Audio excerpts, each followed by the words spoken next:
I'm planning a barbecue in the backyard with friends today. Can you bring your favorite meat and some cold beer? The living room door opened, and there stood Anne, energetically speaking. I was a little surprised by Anne's sudden and self-centered request. Why are you suddenly saying this, Anne? You didn't talk about this beforehand, did you? Just because it's such nice weather today, and I want to have a barbecue. Plus, I've told my friends and they will come, so hurry up. Go to the store and buy everything. Seeing Anne give orders as if it were a normal part of her day made me uncomfortable. I gathered my farts and responded calmly. Actually, I have plans to visit my parents' house right now. So that's a bit difficult for me. What? Are you serious? And looked surprised at my unexpected response. I'm not always going to comply with your demands. I'm not your biological parent, but we've overcome many challenges together. Today, I intend to put an end to it. Cutting ties with Michael means our relationship will naturally come to an end as well. She might not have realized it yet. She'll be too late to regret it once our connection is completely severed. With a meaningful smile at Anne, I slowly left the living room. My name is Sarah Walker. I work at a major company dealing with everyday items and toys for children, at the age of 43. My life with my husband Michael and our daughter-like figure Anne seems calm and ordinary at a glance, but it hides numerous conflicts. I want to confidently say that everything in our family is perfect and there's nothing to complain about, but the reality is that it's a difficult situation. A major reason for this is Anne treating me more like a support role in the house, almost like a housekeeper, than as a mother. Hey, why isn't there a bottle of water in the fridge? Anne opened the refrigerator door, rummaged through its contents, and expressed her dissatisfaction to me when she couldn't find any water. I'm really sorry. I thought I was being careful, but I must have forgotten to restock the water. I really don't understand what you're thinking. Go shopping and get some right now. Following those words, Anne waved her hand, gesturing for me to step away from the fridge. This kind of situation has been repeating itself frequently lately. I just can't believe that she truly accepts me as her real mother. And has been notably speaking to me in a commanding tone recently. Perhaps for Anne, I am nothing more than a helper or a convenient presence in the house. These small everyday incidents have made me question more and more whether there is a true parent-child bond between us. There is a major background to my insecurities and doubts. It comes from the fact that Anne is not biologically related to me. She is not my real child. Our destiny began with an encounter at a children's clothing store 10 years ago. Before I married Michael, I, Sarah Walker, was in charge of displaying children's clothes and customer service at that store. In my busy daily life, arranging the products and seeing the smiles of little customers was my daily pleasure. Amidst those days, I could not imagine that one day, a man walking through the store's entrance would change my life. Excuse me, I'm shopping with my daughter, and honestly, I'm not confident in choosing clothes. I'd appreciate it if I could get a little advice. The man, Michael, shared his story when I asked.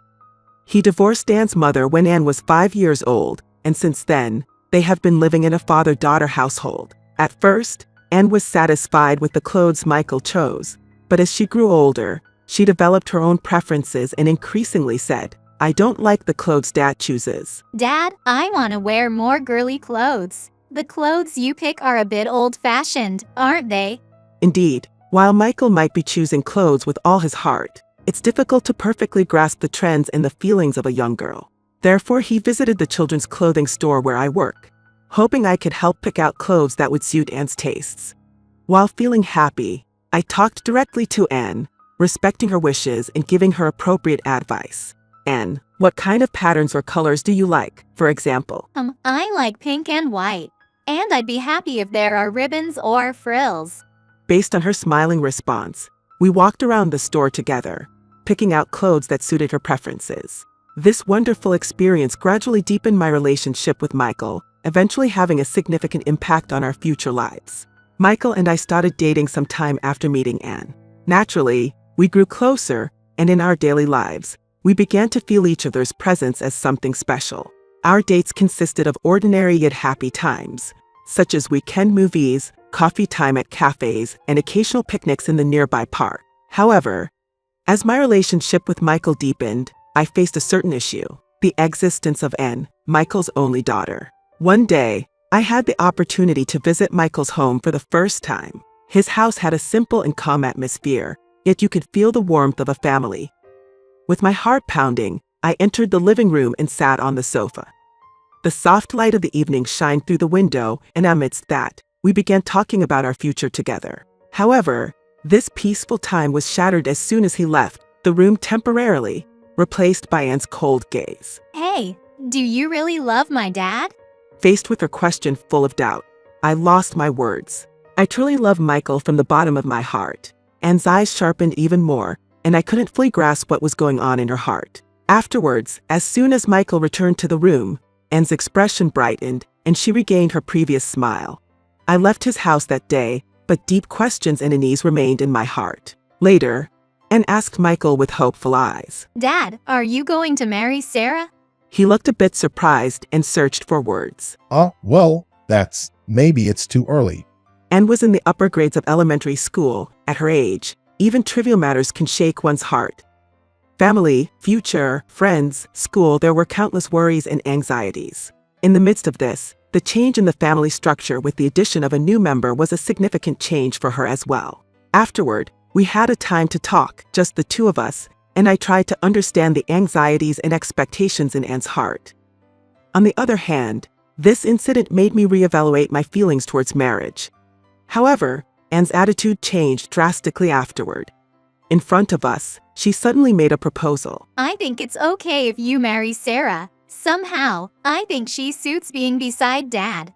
Those words had a significant impact on my heart, and Michael seemed a bit surprised as well. I could feel that her words were filled with her wish for our happiness.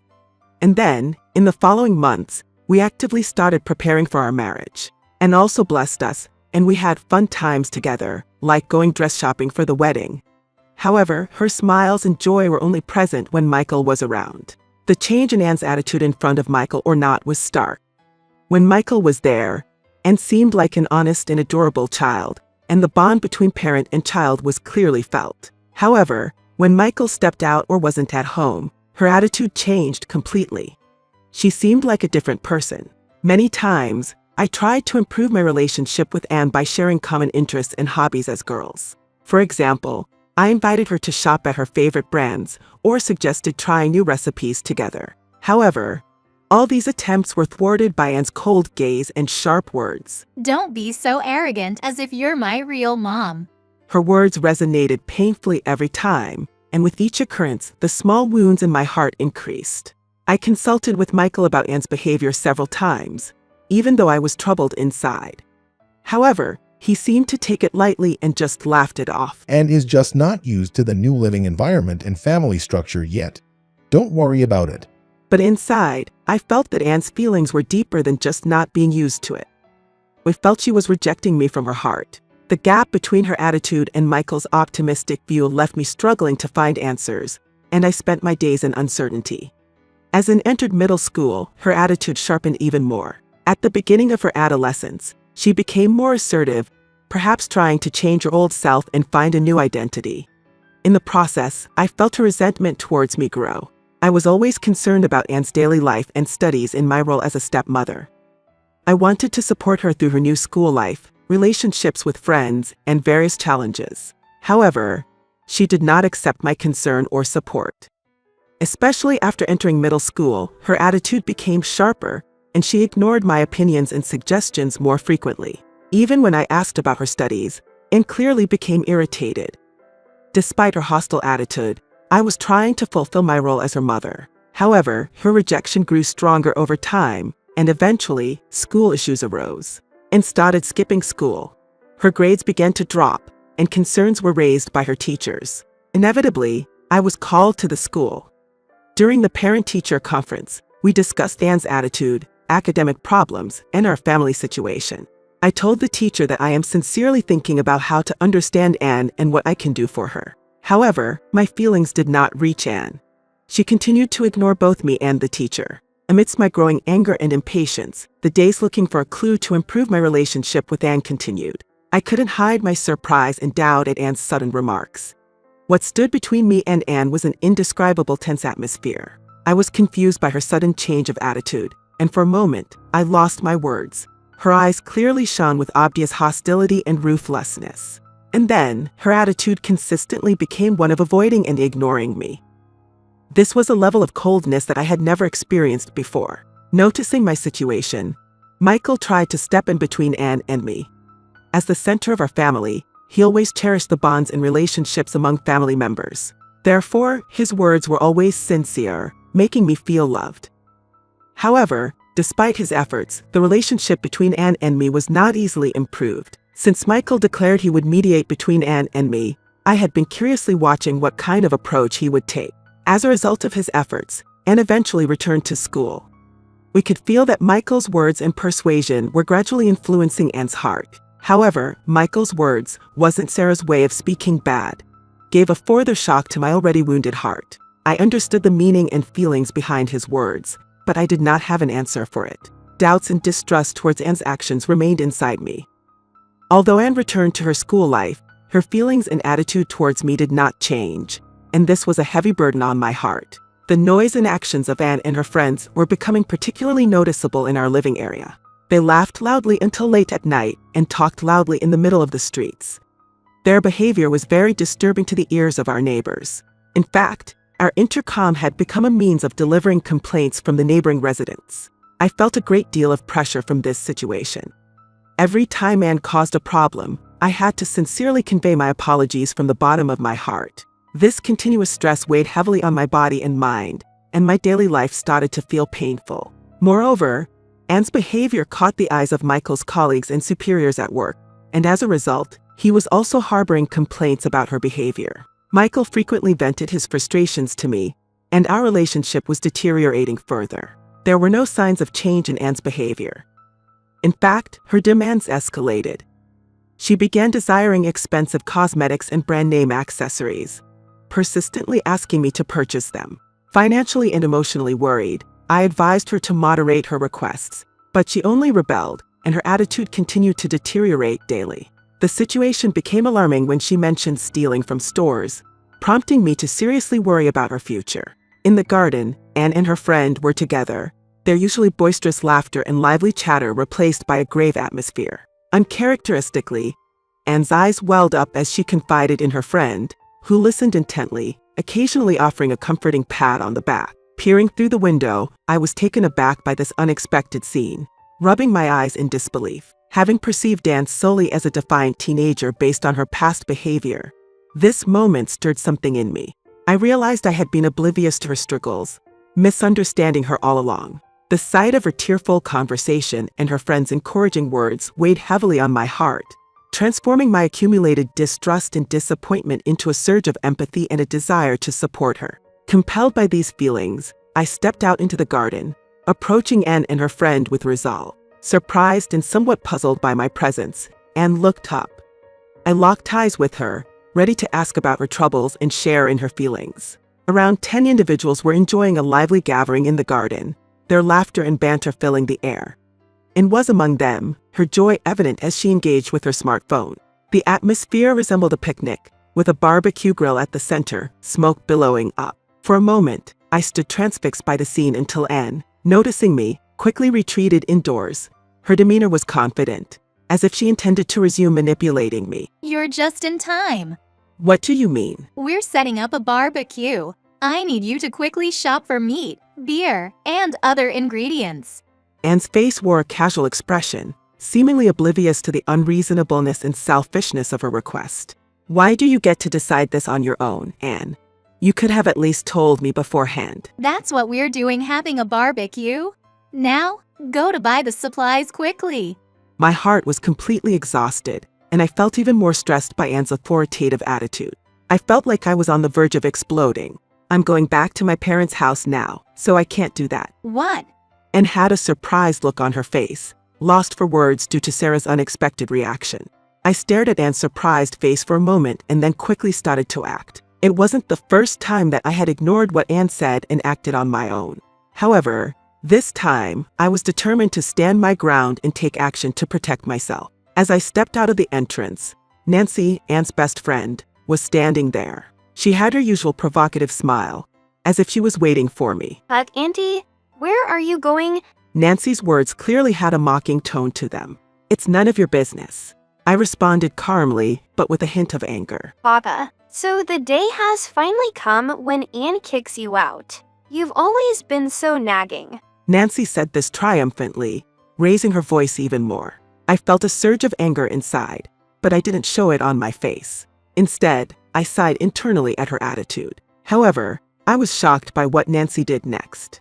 She took out her smartphone and started to film me. Anne's friends, who were nearby, also started taking pictures, laughing quietly among themselves. Annoyed, I decided to leave without giving them another glance. I was determined to go back to my long-lost but familiar childhood home. Once outside, the fresh air caressed my cheeks, giving me a refreshing feeling. A sense of relief washed over me. The scenery outside was bright. As I passed near a park, I could hear the joyful voices of children playing. In contrast to their voices, I heard Anne's angry voice in the distance. But I was definitely putting distance between us and that place. I'm never going back to that house again. I muttered this to myself as I hastened my pace towards my childhood home. I hadn't visited in a long time. I stopped by a park on the way and sat on a bench. I reminisced about my past memories, my life until now, and the days spent with Anne and Michael. I began to realize that I had been sacrificing myself to protect my family. In the process, I had lost sight of my own existence. As I pondered why I had suffered so much, I decided that from now on, I would pursue my own happiness. My childhood home was located at the edge of the town. While it was an old-fashioned house, it had a small garden filled with seasonal flowers. This place was a sanctuary for me. Returning there would surely bring back many memories and emotions. The journey to my childhood home took roughly an hour by taxi. As I gazed out of the window, I was lost in thought, reminiscing about the moment years ago when I left this house to start a new life with Michael. I thought about the various events that unfolded since then, and the changing of my relationship with Anne. I decided to call my mom just before I arrived, and hearing her voice gave me a sense of relief. She was surprised but told me she was happy to welcome me back. Finally, I reached my childhood home. Opening the gate brought back a flood of memories. The scent of trees and the sound of the wind were just as I remembered them. I felt a bit tired as I opened the door of the house, but inside, I found the smiling faces of my beloved family. Step by step, I was moving forward, starting a new chapter of my life. As I entered the house after such a long time, I was enveloped in the familiar scent and warmth of home. Even though it was just an ordinary day, my mom had prepared a warm meal just for me. That heartwarming moment was the best form of healing for me. After the meal, as I sank into the sofa, all of a sudden, my smartphone rang. The ringtone seemed to shatter the peaceful atmosphere. On the screen, I saw an unknown number. I had a bad feeling, but I decided to answer the call. Hello, what? The police. A voice of astonishment escaped my mouth. The next moment, the police officer on the other end of the line shared a surprising story. A little while ago, there was a big commotion at a gas station near your house. The police officer began, with a serious tone in his voice. We received a report that some customers and a store clerk were arguing inside the station's store. Of course, we sent police officers to the spot immediately. I was secretly shocked. I often went to that gas station and knew the clerks. When we arrived, we found two drunken women arguing with a clerk over the price of some products. The officer continued to elaborate on the situation. Even when we tried to intervene, they lashed out at us. Despite their aggressive behavior, we stayed calm. However, they were completely drunk and irrational. In the end, we had to take them to the station for obstructing official duties. Is one of those women Anne? Yes, that's correct. And they've sobered up quite a bit by now. However, this does not excuse her behavior. Technically, we could have arrested her for assault, but the station did not want to press charges. If then someone who can vouch for her, she can go home tonight. I took a deep breath. I couldn't believe that Anne was involved in such trouble. I understand. I'll be right there. I stopped speaking mid-sentence and took a deep breath. If I go to pick up Anne now, the future will remain unchanged. However, if I do nothing, I have no idea how her actions will change afterwards. I was acutely aware that this moment's decision would significantly influence our future. That's right, I thought. This is a good opportunity to let Anne reflect on her actions. I decided not to pick her up immediately.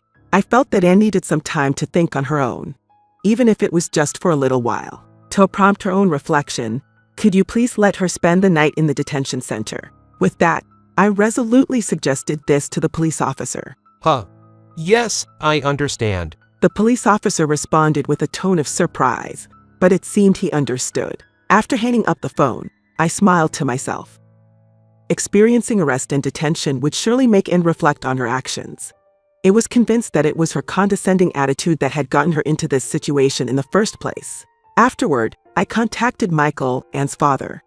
I informed him that I had returned home and decided to also report Anne's current situation. What? Anne was taken by the police. Why didn't you tell me this first? Michael spoke in a voice mixed with surprise and anger. First, please calm down.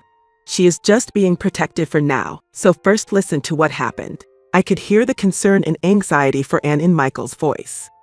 At the same time, he seemed to understand that it was her actions that had led to this situation. Michael, I think this is a good opportunity for Anne to reflect on her own. So, leave her alone tonight and let her think deeply about her actions. The conversation continued calmly, and we exchanged opinions on what should be done for Anne's future. Suddenly, a faint chick sound echoed, and Michael lost his words in an instant. After a long moment of contemplation, various emotions could be seen crossing his eyes. Then, slowly opening his mouth and letting out a deep sigh, he quietly spoke. Certainly. That's true. I understand. I'll go pick up Anne tomorrow. With this conversation, it was decided that Anne would spend the night in the detention center. However, whether she would truly reflect on her actions from the bottom of her heart was still uncertain. Feeling that I would need to devise another plan if she did not understand the gravity of the situation, I pondered deeply, placed my cell phone quietly on the table, and muttered to myself. As the night deepened, I thought carefully about the next steps and, after considering how to instill a sense of sincere reflection in Anne, I carefully assessed the situation with Michael and decided to divorce. The next morning, after a brief conversation with Michael, I headed home. As I was organizing things inside the house, Michael, looking slightly tired, and Anne, appearing somewhat grumpy, came home. Anne, with a frustrated expression on her face, silently proceeded to the living room. I peeked through the gap in the door from a distance to observe her. Then, choosing the right moment, I entered the living room. And, unable to contain her emotions, raised her voice. Why didn't you come to pick me up? Why did I need to come and pick you up? I responded calmly to Anne's sudden outburst of anger, which only made her more visibly upset. You're my mother, aren't you? It's only natural for you to come pick me up. You don't usually acknowledge me as your mother. At these words, she couldn't hide her irritation and clenched her teeth tightly. Grumbling and looking annoyed, she lowered herself to the floor while looking down. In her hands, the screen of a smartphone lit up, and it seemed like she was searching for something or typing a message. Are you even taking this incident seriously and reflecting on it a little? Shut up. What I do is none of your business. Despite her usual demeanor, Anne was explosively venting her emotions, even in front of Michael. Hey, look. This is the real Anne, I said loudly on purpose, directing my words to Michael with a smile. Anne was startled by my words and covered her mouth with her hand, but it was too late to take back what had been said. He took a deep breath, lowered his head in a resigned manner, and nodded. Then, with tired eyes, he turned to Anne, asking her seriously, trying to understand her feelings. Specifically, what is it about Sarah that you dislike so much, Anne? Everything. I dislike everything about her. Everything. A look of surprise appeared on Michael's face. Indeed, his surprise was understandable. Initially, Anne had been positive about my marriage to Michael. However, her current reaction was incomprehensible. Michael seemed just as confused as I was, and he was making an effort to get a clear answer from her. Anne, unable to hide her irritation, answered with a click of her tongue. I just wanted a convenient housekeeper. In fact, anyone would have been fine. Shocked by her words, I sighed deeply, though I had somewhat anticipated this. Michael looked exasperated and was admonishing her, but Anne showed no signs of changing her attitude. I sat down next to Michael and took his hand. Michael, I think this decision is for Anne's growth. And I believe it's an important step to deepen our relationship even more. I could feel that Michael's eyes were slightly wet. Sarah, I'm thinking the same thing. But when I think about what Anne needs to live on her own, the knowledge she needs, and how to support her, I get anxious. Yes, it might be tough at first, but Anne will grow from this experience. And we'll support her together, so it'll be all right. Saying that, I pulled Michael into a hug. At that moment, Anne let out a small sigh and continued speaking. You two are getting all sentimental. but if it means I get some time to myself, I'm actually kind of looking forward to it. That's great to hear. The beginning of a new life is a chance to find a brand new world, and showed us a small smile. After that, we decided to plan for Anne's living alone. We talked in detail about what kind of room she should have, what she would need, and basic knowledge for living on her own. At early stage, let's check in on you once a week or so, or give you a call to see how you're doing. You don't need to worry so much, but maybe it's okay if you come and help out once in a while. Of course, just let us know if you need anything, anytime. With that, we took the first step towards a new life. Holding Michael's hand, I looked intently at his face. Don't worry, Anne is very resistant right now, but this experience could help her grow. Living on her own, she'll realize the difficulties of life and the responsibilities that come with it. But I've really put her through a lot. I'm truly sorry for everything up to now. It's all right. That all ends today. Right. Let's start afresh. Huh, no, you've got it wrong. It's over because we're getting a divorce. Michael's eyes widened in shock. I placed the already filled out divorce form in front of him. You never listened no matter how much I talked, did you? Did you think I would just forgive you? You're just like Anne, too convenient. Hurry up and sign. Urged by me, Michael hung his head. Then he reluctantly signed the divorce papers. After getting his signature, I returned to my own room. Michael works for a major restaurant chain company and earns a good salary. Life would be tough after the divorce, but I could manage if I went back to my parents' house. That was part of my plan when I decided to go through with the divorce. Anyway, I would be free from Anne. That was what made me the happiest. Before leaving the room, I paused for a moment to take a deep breath. Memories of the time spent in that room, the joy and sadness, the happy moments and clashes with Anne, all came flooding back. The walls, the light from the windows, the time shared, all weighed heavily on my heart. I headed back to the living room. Michael was sitting there, deep in thought, with regret and disappointment in his eyes. I also must have had a similar expression on my face at that moment. I addressed Michael, who was in a daze. Michael, make sure to move your belongings somewhere else before the movers come. We don't want them to accidentally take any of my things. Huh. His reply sounded somewhat downhearted. Also, regarding the alimony, could you have your lawyer get in touch with me, okay? Understood. Sarah, where are you going? Firstly, I'm going back to my parents' house. I think I need some time to calm my mind. Understood. Take care on your way. Thank you, Michael. Doubting in my mind if he truly understood, I headed towards the front door, checking my shoulder bag and tote bag. I have all the important documents and the bare essentials of clothing in here. All the valuables, including the most crucial divorce form, were securely placed in the bag. I took a deep breath and resolved to leave the house. I opened the front door. The air outside was cold, but my chest was filled with hope and anticipation for a new future. I started walking step by step towards the beginning of my new life. The journey to my parents' house wasn't far. It was just a few minutes by taxi. I left the house and headed to my parents' place, where my supportive family was waiting. Over the next few days, I took my time at my parents' house, preparing for my new life. My mother and I looked for a new apartment, picked out my favorite furniture and household goods, and got everything ready for my new life. While working and preparing, I built the foundation for my new life until the moving day arrived. The living room was chaotic with boxes piled up, and clothes and household goods were scattered everywhere. My carefully stored jewelry and furniture were also tossed around carelessly. In addition, the pictures had been removed from their frames, which were now leaning against the wall. I can't believe even like this from her. I could sense Anne's anger and intention for revenge. The potted plant that I had lovingly cared for was now wilted with soil spilled all around. Seeing this scene, my chest tightened for a moment. To do something like this, Anne is really being immature. Well, she must have been angry about me leaving.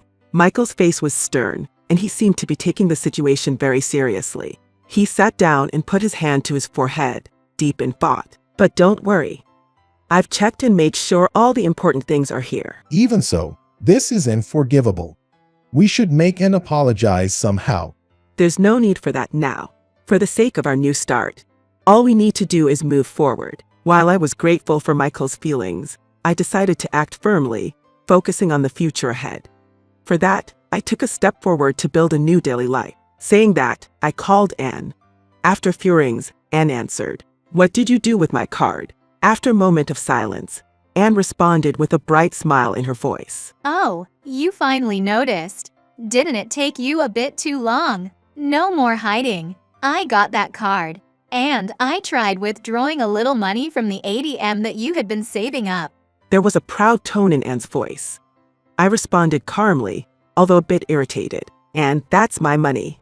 Return it or I'll report this to the police." Huh. But I've heard that you can't sue for theft among family members. That's a mistake. Moreover, Michael and I are divorced, so we're not family anymore, and fell silent. Perhaps she had understood the gravity of my words. Michael, standing beside me, raised his voice. "And how thoughtless can you be?" "Michael, calm down." I grabbed his arm and spoke in a gentle voice. Michael looked at me, nodded, and took a deep breath.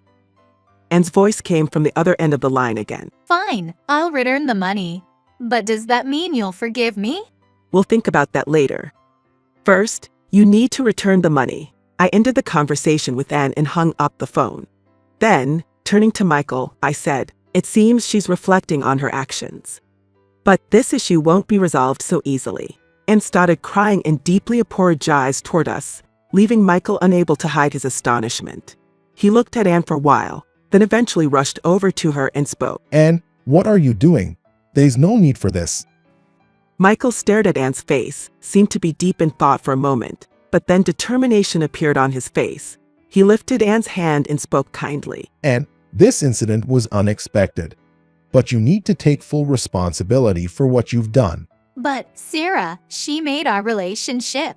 Our relationship is not bound by blood. You need to bear the consequences of your choices. Tears flowed from Anne's eyes, and her voice trembled. However, she continued to speak passionately until the end. But I really need the money. So, please, somehow. "Anne, there should be a lot you can learn from this incident. It's easy for us to lend you a hand, but that won't help you learn anything." And the money that was used this time won't come back. You need to accept that fact and carve out your own path. And left the house in tears. Mike and I were left behind, and we didn't exchange any words for a while. However, eventually Mike spoke to me in a calm voice. "Sarah, this incident will be a big lesson for her. Your judgment was right." I nodded in response to Michael's words. I want her to accept her mistakes and move forward. Saying that, we took each other's hands and quietly went back inside the house. The money that was lost by Anne was something we had diligently saved for her future, pouring our time and love into it. We had been depositing a portion of our salaries into that account every month for our education and future. It wasn't just money. It was filled with our love, expectations, and dreams for the future. Considering how Anne had easily used up such an important fund, I couldn't help but feel that it would be difficult to simply get her to return the amount. It is regrettable that Anne had no choice but to drop out of college, but that was also a consequence of her own actions. The fact that Michael scolded her harshly might have been because of his deep love and expectations for her. Now, imagining Anne working long hours at the restaurant affiliated with Michael's company, I sincerely hope she will mature and grow into an adult capable of taking responsibility for her actions. As for myself, I feel liberated from the troubles with Anne and am enjoying my new days. The gap in my heart created by ending the relationship with Anne is gradually being filled with the positive changes of receiving alimony and starting a new life. However, during the quiet nights, I sometimes reminisce about the warmth of family and the joy of touching the pure smiles of children. But I am living positively. In my daily work, touching the smiles and innocent actions of children makes my heart feel enriched. Their presence is a great support for me. And I firmly believe that somewhere out there, my soulmate is waiting for me. I am really looking forward to building a new family history with that person and walking through life together.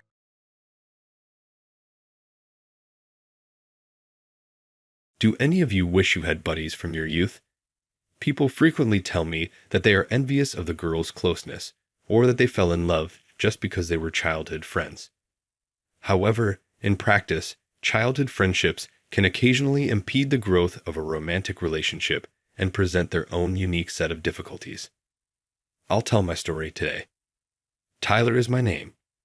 I had a childhood friend of the same age, so people, especially boys, were always envious of my existence.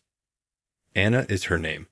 To be honest, I have no idea when Anna and I first became friends. She had already joined me by the time I recognized it. our parents are friends, and our homes are adjacent to one another. Naturally, our family was close, playing together and traveling to and from school together. It's a presence that's expected, like having a sister living next door. For me, that was Anna. She is kind, loving, and has a nice disposition. I was so frequently envious of having such a childhood pal. However, she is a childhood friend and family to me, so I didn't find it very noteworthy when people were envious of us. Childhood friendships have advantages since they are too intimate. Additionally, our rooms are directly adjacent to one another. Simply open the window to see each other's faces. Despite attending different high schools, we were able to communicate virtually every day because of this accidental circumstance. Anna would wake me up every morning because I'm not a morning person. She woke me awake in a very unusual way. Due to the proximity of their homes, childhood pals occasionally enter the room through the window in romantic comedies. However, because it's the second story, it's perilous no matter how close. If there was an accident, it would be devastating. Using a broom, Anna knocked on my window as her strategy. "It's morning, Tyler. Awaken. Wake me up," Anna would say. Anna's voice always opened my mornings. Even after we each had a girlfriend or partner, this persisted. You'd ask yourself, why don't you stop when you get a girlfriend or boyfriend? However, we have nothing to feel bad about because we are like family. We could accomplish it because of this. However, I wouldn't advise it because it might be misinterpreted. Even after we changed schools or employment, Anna and I remained together. As adults, our relationship remained strong. Every Friday, we also went out for drinks, which was the ideal setting for venting about our inexperience in the job. Even after we became adults and a considerable amount of time had gone by, our relationship remained stable as family without developing into anything more. It didn't alter. Darn, I got dumped again. The drinking sessions that had previously been a time for me to vent to Anna had recently evolved into opportunities for her to hear my grievances. Well, Anna was the one who complained sometimes, but I was usually the one who complained the most. Furthermore, the majority of the content dealt with my girlfriend's breakup. She would ask, "Are you a teenager or something?" Well, it was quick. You two only started dating last month, right? This time, I anticipated it lasting longer than 3 months. I had a girlfriend at the time and was really popular, but for some reason, our relationship never lasted long. No matter how hard I tried, it ended after 3 months. I was in shock at first, sobbing and drinking, but lately, after being rejected so many times, I was drinking out of desperation.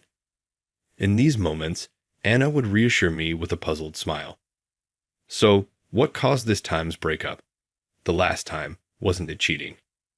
This time, she said I was boring. Haha, that's quite a hard-hitting comment, isn't it? When I replied, Anna chuckled and shrugged. Cheer up, she replied, laughing, and gave me my favorite dish. Even though Anna had matured into a lovely and kind adult, she was single. She just stayed unmarried, though, not because her relationships didn't work out. To put it another way, she was completely different from me. Because of this, I found it simple to talk to her, and she laughed off my complaints. Do I really seem that uninteresting? I do make an effort to surprise her. Maybe your surprises aren't hitting the mark. I was awful at surprises, so I was at a loss for words. Despite my best efforts, it always came up empty. For example, if I offered a female flowers, she would later discover that she had allergies, sneezed uncontrollably, and became quite irate. Or she said it was too intrusive if I reserved a place for our anniversary. Nothing ever went well. However, it's still stunning to break up in just 1 month. Sigh, I'll just distract myself with my hobbies. Hobbies. Yes, I have recently developed an interest in camping. It's enjoyable. Yes, I've just now realized how much I enjoy being outside, pitching my own tent, and spending time in the great outdoors. My anxieties became insignificant while I was in the midst of overpowering nature. and I felt genuinely alive. It was such a cool experience, and I've been hooked ever since, camping all the time. Anna's eyes widened as I told her, "Well, I've wanted to give it a go, but camping by yourself is dangerous for women. I'm envious. So, want to come along?" "Really? Can I?" I invited Anna to camp with the simple idea that I can have a camping buddy, and she was surprisingly eager. I requested Anna to get personal things like a sleeping bag and change of clothing ready because I have most of the stuff I need. She exclaimed, "Yay," when I presented her with a proper list. Excitedly, I'm looking forward to it. Like Anna, I was looking forward to our camping trip. When the day for camping finally came, it was a gorgeously clear day that was ideal for camping. In addition, we were lucky to find a great location, which improved my mood due to the weather and the surroundings. "So nice," Anna exclaimed with equal excitement. "Amazing. Such a beautiful view. Cool, isn't it?" "Yeah, thanks for bringing me to such a wonderful place." Anna was full of life and gave me a dazzling smile. Her smile was stunning beneath the azure sky. I was hit for a second. Wait, was Anna always this gorgeous? She's certainly gorgeous, but I hadn't noticed her beauty because I had never seen her as someone of the opposite sex. "What's the matter?" I turned my head away as Anna cocked her head and gazed at me, surprising Tyler with her beauty. Her face stood out more because we were in a more natural setting than the city, which made me turn away. "No, it isn't anything. Let's get the tent up. Please check the food supplies, as it will take some work. Verify that nothing is spoiled." "All right, I understand." I grudgingly requested Anna to check the food so I could stay out of sight. As I set up the tent, I reasoned that this location is the only reason I am seeing Anna in a unique light. However, my heart was pounding faster than normal. No, Anna is family, at least, she wasn't meant to be, but not in a romantic sense. You can accomplish anything, Tyler. It's nothing more than a talent for tent setup. Don't be humble. Since I can't arrange everything that elegantly, I admire you. I was ecstatic just to be praised by Anna, who generally looks after me, so I gave it a little more effort. I made an effort to seem stylish while I was camping. For instance, Anna asked, "How does this work?" as she struggled with the sandwich maker while we were preparing hot sandwiches. "Help me, Tyler," she exclaimed as she approached me holding a sandwich maker full with crammed ingredients. "Hey, you overdid it. You know, it won't close if you do that."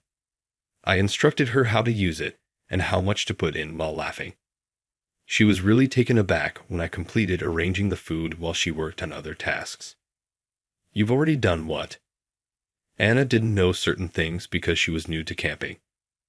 I pretended to be a little, indeed, really, cool because I wanted her to just enjoy camping today.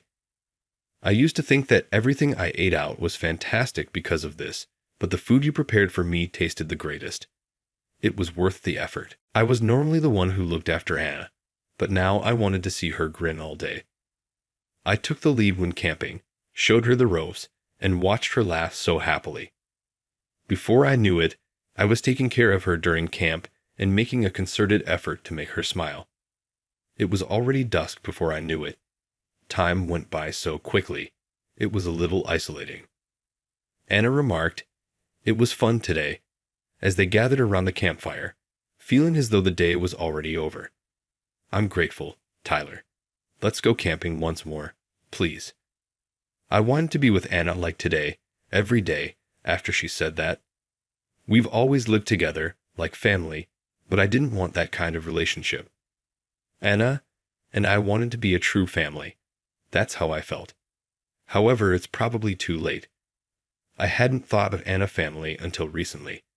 She must feel the same way, surely. She doesn't think of me as a man, which is why she went camping with me. It saddens me to know this. It would be nice if we could always be together like today. I found myself muttering as I gazed at the flames.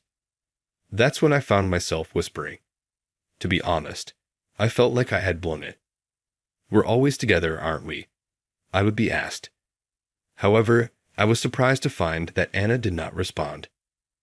Anna was blushing more than the campfire, and I wondered why. Yes. Her response surprised me so much that I had to blurt out in shock. It came as a complete surprise, and I was also confused. Don't say such things here, Anna murmured shyly. It will convey the incorrect message. Anna looked down when she said that. Miscommunication? No. Is that? I quickly steadied myself after almost toppling over my chair in agitation. Anna quietly remarked, Really? I've thought this all along, after noticing this. I understand all of your advantages and disadvantages, and I would never dump Tyler in a matter of months. I was aware that you just consider me family. You could invite me camping because of this, right? You already know, fool. Spending a day with an uninterested guy is not something I'm into as a girl. She looked at me when she said this, her ears crimson. I gasped when I saw how feminine those eyes were. Since when? Well, most likely when we reached adulthood. I knew when I was astonished to hear that you had a girlfriend. Perhaps in a state of desperation, Anna confides in me. We met and talked almost every week, and occasionally she would complain about issues, which seemed to be the impetus for Anna to become aware of me. Despite her almost malicious criticisms, I never expressed disapproval of her and instead accepted her for who she was. I could see Anna for who she really was. Others simply find my beauty, cuteness, and gentleness appealing, but you were different. I was glad that you never rejected any aspect of me. Anna, on the other hand, had always been a wonderful family member to me and wanted to be by my side because she knew I didn't view her as the opposing sex. My face started to become hot as I noticed it. All this time, Anna had been concerned about me.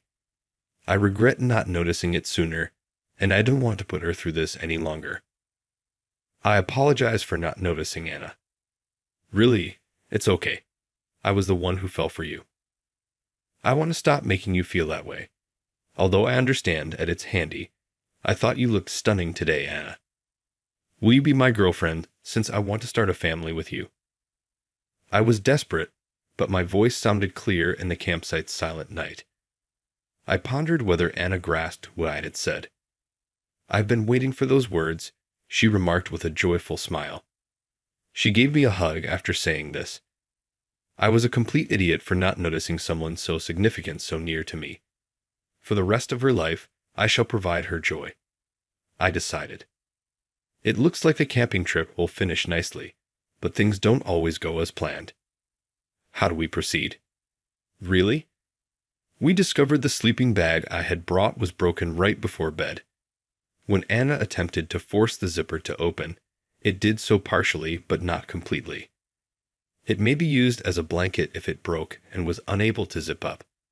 Because it was only partially open, you could only fit one leg inside, negating the usefulness of a sleeping bag. Anna could fit in my sleeping bag, which is rather roomy if we really tried. I considered giving Anna my sleeping bag, but I knew she wouldn't like it. I questioned her reluctantly, and Anna agreed, her cheeks flushed. What a predicament it is to share a sleeping bag on your first night together, man. However, nothing unpleasant occurred. After all, the sleeping bag was the perfect size, and it would be rude to his parents, who regarded me like family, to do anything here.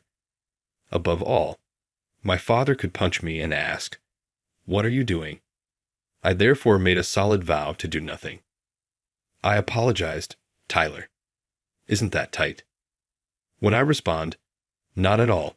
It feels just right," Anna smiles and responds, "That's the kind of kindness I love.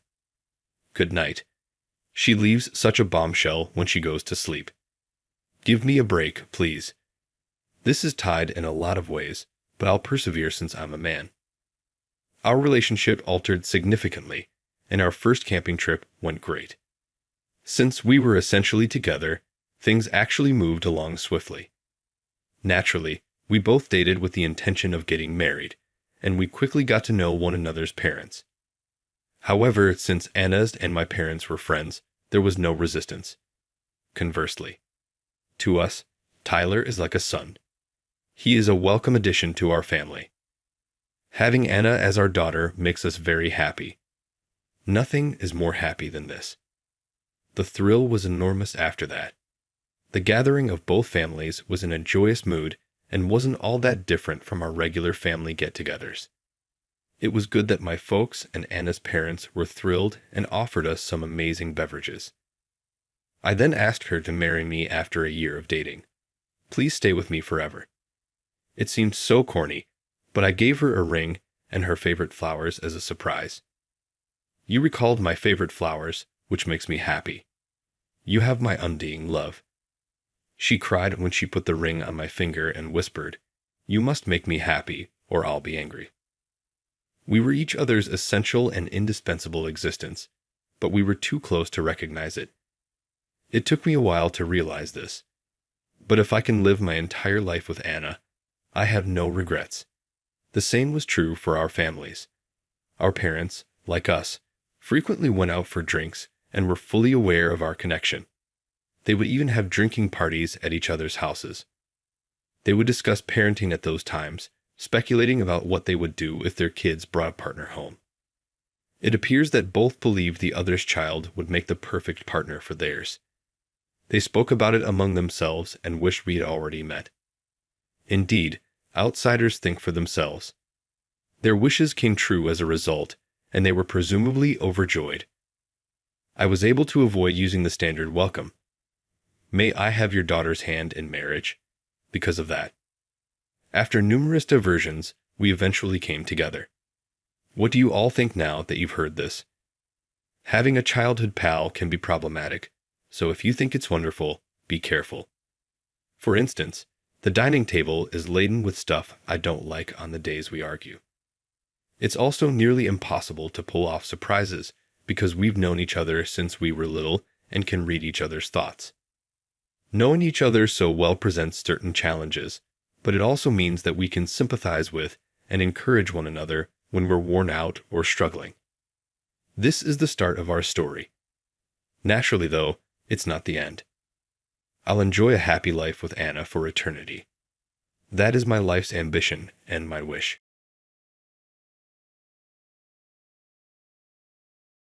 Hey, I need to discuss something serious with you. Take a moment to come here. Mr. Turner, the president of the second generation, called me, and I went to his office.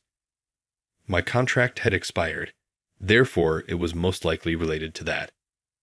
We're done here since your contract is up. Please gather your belongings and don't get in touch with me ever again. Mr. Turner simply grinned as he presented me the contract, even though there were a lot of things we needed to talk about, like the company's systems or my severance money. To my surprise, the contract no longer included the severance pay clause. What? What is this? You assumed the contract was the same as previously and didn't even bother to look it over. You're responsible for that. It was accurate. After he was elected president, I had signed the contract, which was extended until the end of the year. I hadn't read the entire contract because it looked nearly the same as the ones that came before it. I never thought the severance compensation clause would be eliminated. What is going on here? For someone like you, why would I squander money on severance? You would have figured that out by now if you were intelligent. Anger boiled up inside of me, and I found it difficult to control my feelings. Yes, I was at fault for not carefully reading the contract, and I wasn't going to argue about it. The fact that Mr. Turner was abandoning all the previous presidents stood for, however, was something I couldn't tolerate. Someone like you is worthless, so pay attention. When your contract expires, there will be no severance. Goodbye. I knew I was done with him the instant I heard those words. I immediately went to get my laptop. I'm Lucas, and I work as a software engineer at the moment. I began working in this field 10 years ago, immediately following my high school graduation. The path to becoming an engineer wasn't simple. Thank you for having me from today. Oh, I see. Are you Lucas?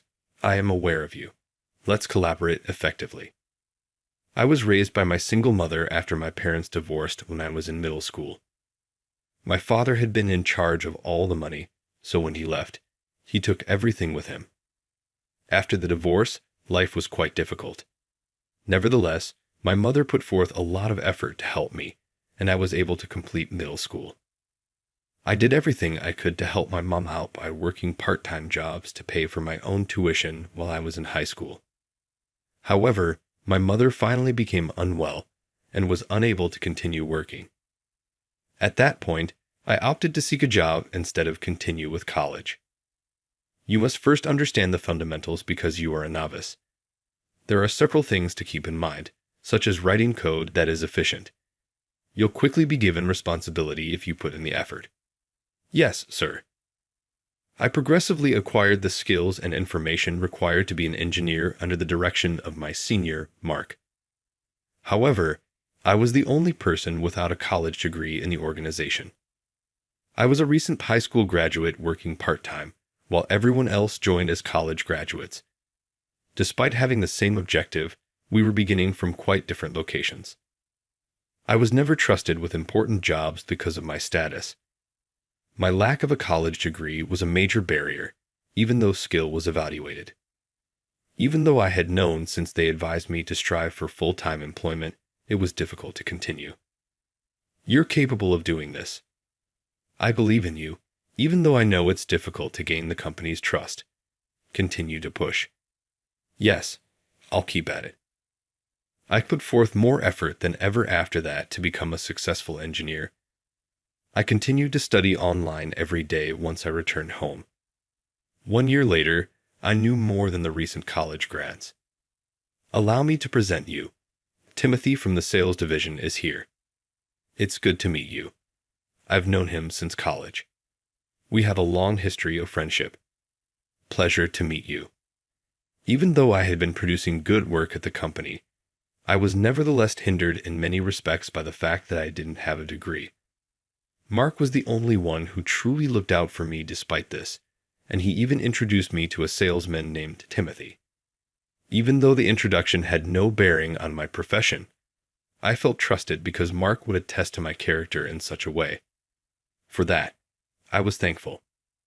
I'm grateful for today. Please give me another invitation. After that, Timothy also started to like me, and we got close enough that he occasionally took me out for drinks. As my engineering skills improved, I was finally assigned to a little project.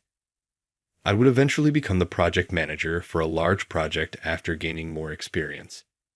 That was the objective at the moment. Timothy once again asked me out for drinks after work. I appreciate you coming out this evening. I won't be able to go out drinking for a while because I'm probably going to get pretty busy shortly. Are you busy? Is a new project in the works? The project isn't particularly new. I am becoming self-sufficient. I'm launching my own business. However, it's still a long way off.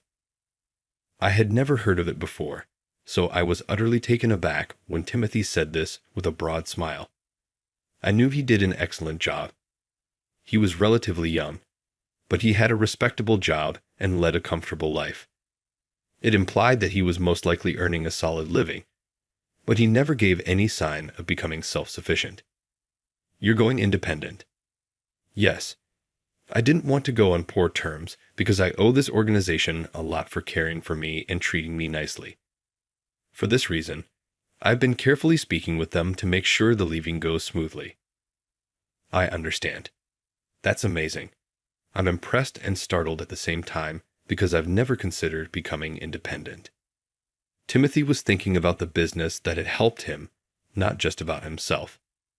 That may be expected of any professional, but his success was likely largely due to his careful handling of everything and his avoidance of causing controversy.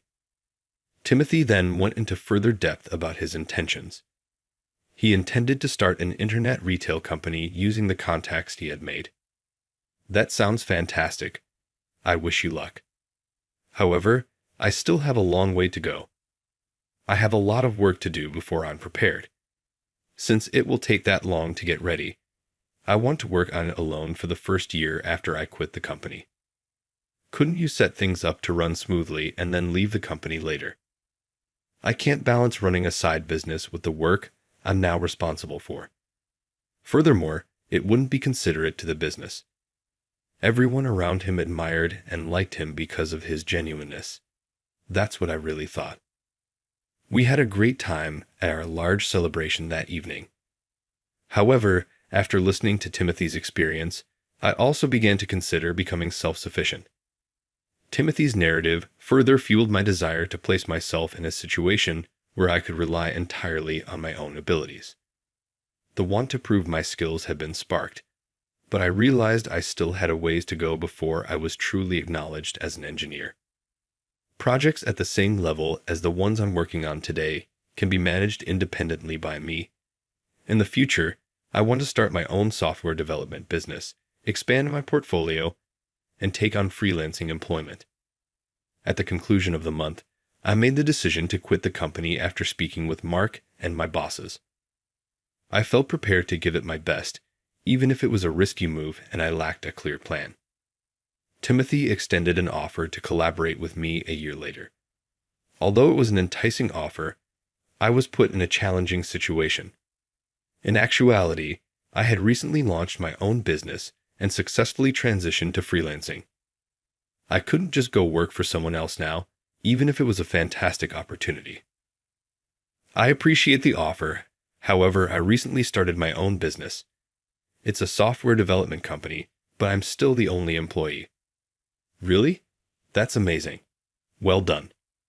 Although Timothy responded enthusiastically, I knew it was probably not the response he was looking for. He was truly pleased for me, even though he undoubtedly thought I would enthusiastically accept his offer to work for his company. Well, I suppose I should simply assign the assignment to a subcontractor from your organization. Isn't it a software development company? You must construct our system for me. Are you reliable? Since you operate your own business, we may subcontract you instead of hiring you as our in-house engineer, which is what I had hoped. I had taken on a few freelancing jobs before formally starting my own business, but this project, creating a web application for an e-commerce company, was by far the largest one I had ever been offered. Everything would have to be built from the ground up by myself. Timothy trusted me despite my company's inexperience, and I was resolved to do everything in my power to live up to his expectations. From the bottom of my heart, I genuinely felt that. After that, we kept up our relationship, and I worked on teaching his engineering team and developing and maintaining systems. 30 years went by in the blink of an eye, and Timothy retired. Mr. Turner, who had been the vice president for a few years, was elected president as he became older. Hey, got a minute? Yes. I take it you're under contract. You might want to start looking for another employment because I want to fire all contract staff once I take control. I was abruptly summoned and informed of this. I was able to get by without the work from Timothy's company by this point because my own business had expanded significantly. Although I would want to concentrate only on my business, my friendship with Timothy kept me employed there as an outside contractor. I wouldn't mind going back to my own business full-time, but I was surprised by how abrupt the conversation was. What does this mean to you? It's quite abrupt. I mean, I'm not going to spend my money on someone like you. We don't need pointless individuals wasting their time on computers. Without hesitation, Mr. Turner told me this directly. It was obvious that he only cared about people's academic credentials ever since he became vice president, but I wasn't sure if that was a cost-cutting measure or if he just didn't like me. He evaluated each person's performance at work only based on their educational background. Does this have something to do with the fact that I didn't graduate from college? Whoa, you got it right. You could understand that much even with a high school graduation, wouldn't you? Confirming my suspicions, I let out a sigh. This organization employs workers with a wide range of educational backgrounds. Some have only completed high school, while others have attended vocational schools or lower-ranked institutions. Some of them had even completed middle school. Timothy has always made hiring decisions without considering an applicant's level of schooling. In the modern world, you can learn a variety of talents on your own. Mr. Turner held higher education in high regard and didn't realize that a person's value isn't determined by their college degree. Probably because of his own academic success, but I couldn't help but sigh once again. Are you firing me right now? No, I'm not really that cold. Your contract will be extended until the end of the year by me. All right? Don't forget to find another employment after that. Was this how he showed kindness? Nevertheless, I had invested 30 years in this business. The company was considerably larger than mine because Timothy always prioritized its expansion, but I had managed my own business and supported the corporation. It may sound conceited, but I had given Timothy my time and experience in return for all that he had done for me. And now Mr. Turner was severing me easily without knowing any of that. Realizing that complaining would not change anything, I sighed deeply and resolved to give it my all till the conclusion of my contract. But, hey, why don't you go clean the bathroom or something? What? Cleaning the bathroom? You mean that's basically all you can do as a useless person? Get to work. The president has given you the command. Not only did Mr. Turner harass me, but he harassed every employee who was going to be fired. In addition to being constantly lectured, we were made to perform duties that were outside the purview of our jobs, such as cleaning the restrooms. It went on and on. I kept working on the tasks assigned to me despite the surroundings. I could have resigned immediately, of course, but I didn't want to upset the other workers or the business. Thank you for your help today. Not at all. Please get in touch if you have any other inquiries. Will do. My last day eventually arrived, but I continued to work until the end of the year. Hey, I need to discuss something with you. Take a moment to come here. Mr. Turner called me in, and I went to his office. Most likely, it had to do with my contract expiring. We're done here since your contract is up. Don't ever call me again, and pack away your belongings. It was his arrogant demeanor that left me speechless. How could Mr. Turner have been thinking? We still had issues to talk about, such as the system I worked on and severance money. There couldn't be a simple goodbye. What are you discussing? We must talk about the system and severance. You worthless idiot, you won't receive a single dime of severance. Give up attempting to drain the resources of this business. I wasn't making an unreasonable request. I had been promised severance pay equal to that of a normal employee by Timothy. The contract ought to have made that apparent. Although I didn't require the money, Timothy gave it to me as a token of gratitude. It should be in the contract, the part about severance pay. Are you talking about this contract? Mr. Turner smirked and took out my contract. It appeared to be the identical one that I had signed every time. With assurance, he said, "If you're truly receiving severance, show me where it says that." I looked for the provision in the contract I got from him. I quickly turned to the last page because it had usually been written at the very end. Severance money, however, was not mentioned. I also looked through the other pages, but I couldn't find anything. I even opened the copy that was stored on my phone as a PDF. I was shocked to discover that my copy also lacked the severance clause. Thus, the paper was not fabricated by Mr. Turner. What is going on? You didn't bother to check since you assumed it was the same as before, huh? You were responsible for that. It was true. I had signed the contract after he was elected president, and I had extended it until the end of the year. I hadn't gone over every line because it appeared to be almost the same as the earlier contracts. I never thought the severance clause would have been eliminated. What is the meaning of this? You believe that for someone like you, we would squander money on severance. You would have figured that out by now if you were intelligent. I had to struggle to control my emotions as anger erupted from the pit of my stomach. Yes, my failure to read the entire contract was my mistake. I wasn't going to debate it, but I couldn't overlook Mr. Turner's blatant disregard for the values Timothy had upheld. Someone like you is worthless, so pay attention. When your contract expires, there will be no severance. Goodbye. I lost my patience entirely at that point. Although I never thought he would be so self-centered, It made clear to me the type of president he was. I get it. I appreciate everything you've done so far. After saying that, I bowed and went back to my work. Naturally, I wasn't going to overlook this. The same treatment should be given to those who behave unfairly. I gathered my belongings, bid my coworkers farewell, and departed the organization.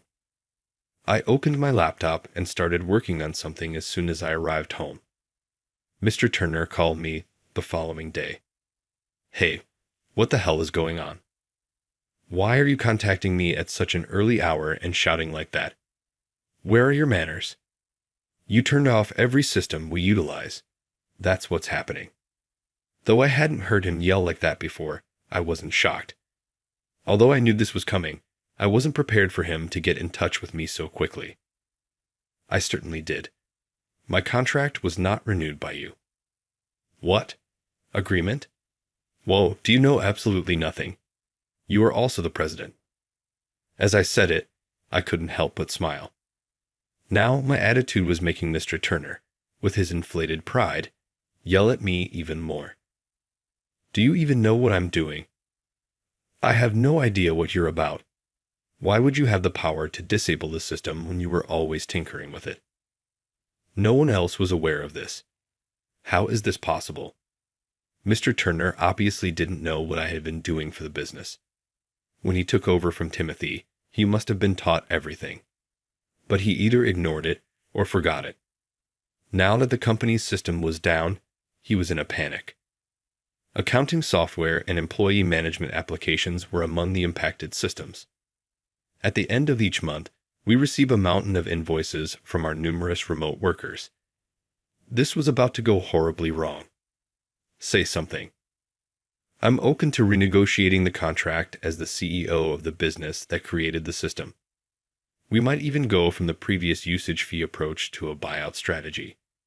You must, of course, first apologize on your knees. What? I said it clearly. I was aware that there might be repercussions for this. Although I had already notified the accounting and management teams, my reputation may suffer if Timothy found out. I was absolutely within my rights to limit access to the system and not renew the contract, but I couldn't help but wonder whether Timothy would be disappointed in me. That thought persisted. Nevertheless, I was unable to overlook Mr. Turner's actions. You've overreached yourselves. Get to the office, because I'm coming over right now.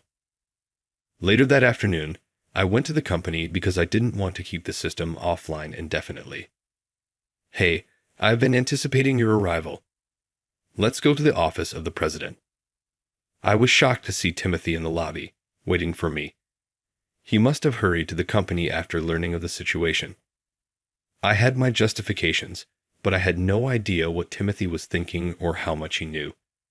As we walked to the president's office, neither of us spoke. Excuse me.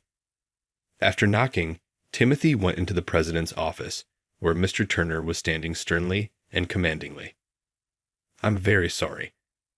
I really apologize for the rude treatment you received, and I kindly request your pardon. To my surprise, it was Timothy who apologized to me. Hold on, what's happening? Why is Timothy expressing regret? He was about to bow his head, and Mr. Turner was desperate to stop him. It was obvious that Mr. Turner believed Timothy would support him and be upset with me. But the truth was completely different. Timothy, please lift your head. You, quit behaving that way. You ought to apologize with him. What kind of nonsense are you spouting? I've known Timothy for 40 years, and I've never seen him this furious. Mr. Turner was obviously frightened by the strength of his rage. The room's atmosphere immediately grew strained. Please don't exacerbate my already existing anger. Who you believe is in charge of this mess? Well, you see. Are you attempting to push things through with an authoritarian mindset, refusing to accept accountability for your actions? I never imagined you to be such a person. I would never have chosen you to be president if I had known. But first and foremost, you must apologize. Timothy's voice was low and threatening, and Mr. Turner turned to me and bowed his head, clearly depressed. What is it? First of all, I'm sorry about the contract. Mr. Turner muttered that he was sorry for what he had done. I was more interested in Timothy's response at the time, but maybe he assumed I was furious about not getting the severance. What would Timothy do about this? So, how are you going to accept accountability for what you did? You're not a kid, and you're definitely not a typical worker. You have harmed this business. How are you going to make things right? Mr. Turner had gone white, and Timothy had fixed him squarely in his sights. He was probably looking for the correct response, but he couldn't think of anything that made sense. He had always been self-centered and used force to crush anything he didn't like. It was difficult to think that someone like him would be as sincere as Timothy had hoped. A new deal might be negotiated. The usage fee will be larger than it was previously, and I'll make sure to offer a higher fee. That's not what I'm talking about. Mr. Turner's face twisted in terror as Timothy's voice reverberated throughout the president's office. It was obvious that he had set up a landmine, and he discovered his error too late. Now Timothy was really mad. Let me be clear. You are dismissed if you don't realize the seriousness of what you did. I will not let you run this business any longer. What? Surely you must be kidding. Then Mr. Turner stumbled. Do you believe that jokes are appropriate at this time? Timothy fired back. Your mind must be in the clouds if you genuinely think that. It sounds like your brain is tiny than a micro, but I heard you despise those who have completed high school. Timothy's scathing remarks rendered Mr. Turner utterly stunned. Even Aita wasn't prepared for Timothy to use the word fired, but it demonstrated how seriously he took this. Timothy added, "What you did is completely unforgivable. You abuse your authority as president to further your personal agenda rather than the interests of the business. That kind of person has no business managing a business. Wait, please. Are you unable to change your mind?" Mr. Turner begged. "I can't be fired like this. I acknowledge that what I did was a serious error, but you get it, don't you? You cannot be forgiven for what you did, and I will not pardon you. Accept responsibility and quit this organization." Mr. Turner fell on his knees as Timothy uttered this. He started to weep aloud and bow down in front of Timothy, in contrast to his customary controlling demeanor. "I implore you, will you not pardon me? Do you believe that everything will be resolved by sobbing and pleading for forgiveness? Act like a man and accept responsibility for your actions." Timothy refused to budge despite Mr. Turner's repeated apologies and entreaties. Then Timothy escorted me into a nearby meeting room and out of the president's office. With a voice full of sadness, Timothy added, "I sincerely apologize for everything that transpired. Since I appointed him president, I also bear some of the blame for this. I never thought he would become this way. I sincerely apologize." I never held Timothy responsible for any of this because he had already expressed regret to me before we entered the president's office. Although Timothy didn't have to apologize, this was his way of being genuine. "Timothy, you don't have to say sorry. This is not your fault. You don't realize how much you've helped me. This business wouldn't exist as it does now without you. Treating someone like you, a vital member of the team, with such disdain was unacceptable." Timothy's eyes filled with tears as he conveyed his appreciation. "We can use our system for less than a tenth of the typical cost because you constructed it for a fraction of the market price. You devoted your time to training our engineering team as the business expanded. Even our just-began programming lessons benefited from your assistance. Because of you, this business prospered for 30 years. You were always there for me, even when things got rough for the company, or when I was having personal problems. Your presence is the reason we have progressed to this point. I sincerely appreciate it." As he talked, Timothy held my hand tightly and met my eyes. I was also moved to tears when I saw him in that state. Timothy owed me so much. You introduced me to customers and showed me how to manage a business. I owe you just as much. I doubt I will ever be able to pay you back for everything you have done for me.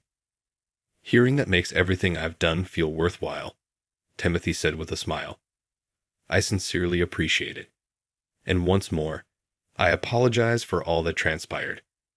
Could we keep working together, even though I know I'm not in a position to ask?" Timothy appeared remorseful, but I had my response ready. "Obviously, I'm excited to collaborate with you once more." We reaffirmed our partnership with a hard handshake. Ultimately, Mr. Turner lost his job and was evicted from the organization. Since Timothy's business was sizable, news of Mr. Turner swiftly spread both within and outside the sector. It seems that he was unable to obtain employment. He lives alone in obscurity after losing his job and being deserted by his family. He had wasted the most of his earnings over the years, and his ex-wife had seized what little money he had left over as child support.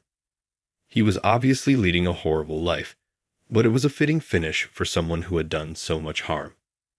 For my part, I've been concentrating on managing my own business while still keeping up my close friendship with Timothy. Now that he is back in his position as president, Timothy is committed to coaching the company's future CEO. He informed me, "I'm taking my time to develop some great talent that we brought in interested in the president position." That's fantastic. Again, I would love to learn more from you.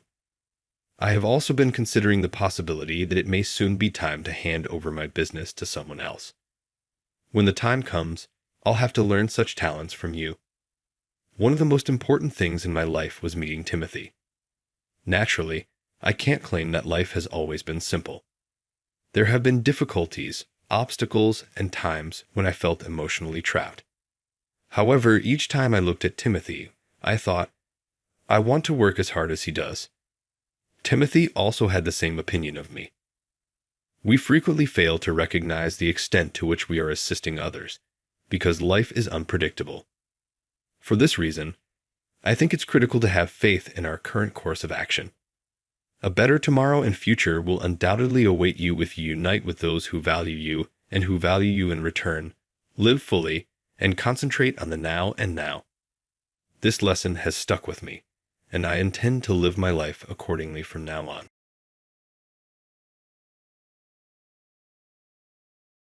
John is my name. I work at a typical company. Most of my peers are aiming to improve their skills or begin considering marriage by the time I turn 28.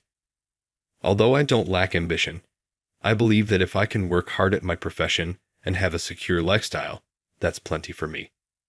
You ask, what about marriage? I don't currently have someone in my life. I'm just not cut out for romance or love. I may sound upbeat, but let's be honest. I'm not really good looking. Who would come to me looking like this? However, I suppose my folks still think I'm cute. I was always complimented on my cuteness as a child, so I never truly considered myself ugly. In 4th grade, that changed. That was the first time I had ever been made fun of by someone who said, "You're so ugly." I questioned my mother, "Am I ugly?" when I got home that day. My mom's normally happy countenance turned red with rage. She questioned, "Who said that about my darling, priceless son?" She grew so flaming that I was taken aback. She gave me a hug and a head pat, saying, "You look just like your dad, and that makes you even cuter." However, as time passed, I began to suspect that I might not be as attractive as I first thought.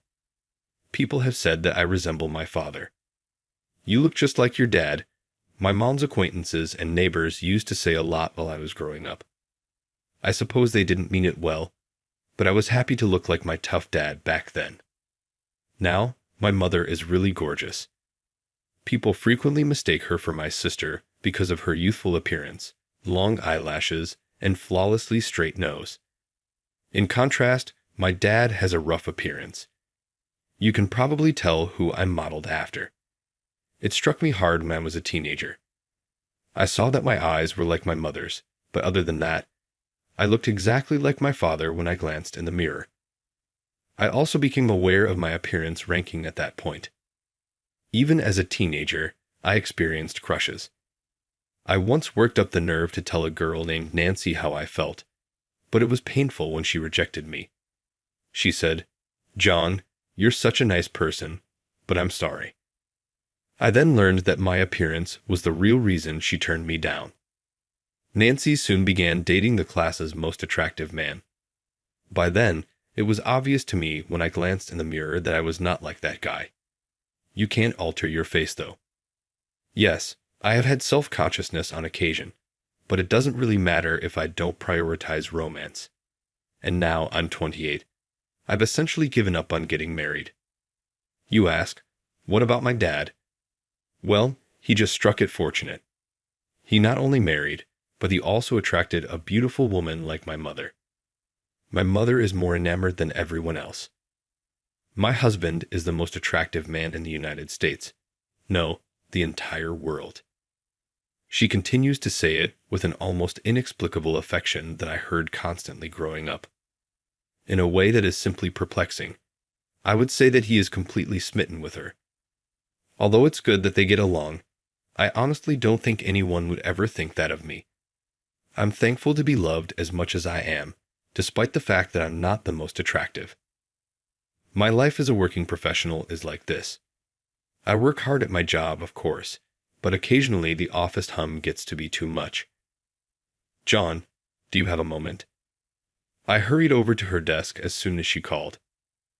Please summarize these data as soon as possible. By early afternoon, I would want to go to the customer. John, you'll be with me as well. Thank you.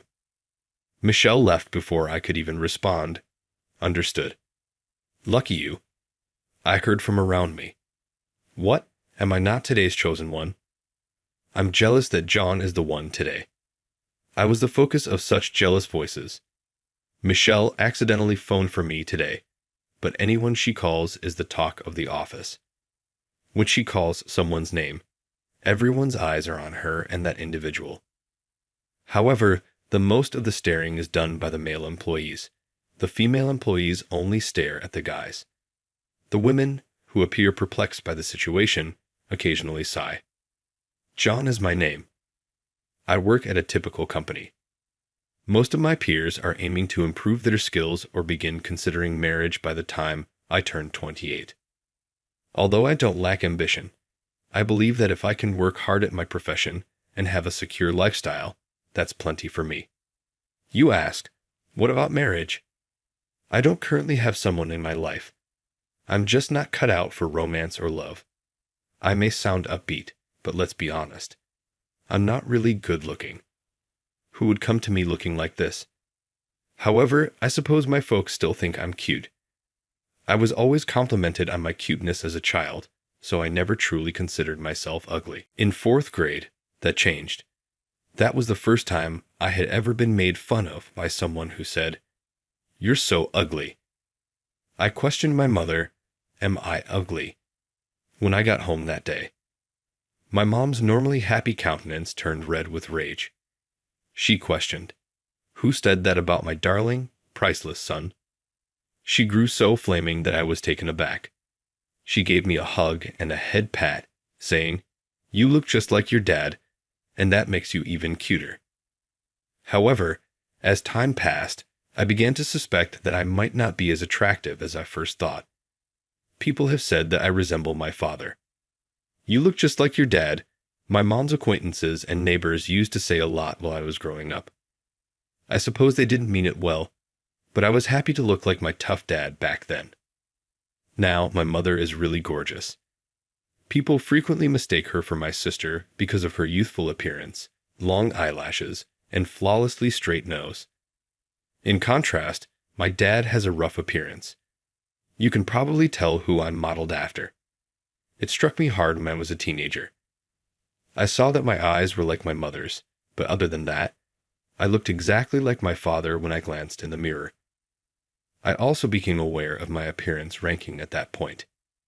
Even as a teenager, I experienced crushes. I once worked up the nerve to tell a girl named Nancy how I felt, but it was painful when she rejected me.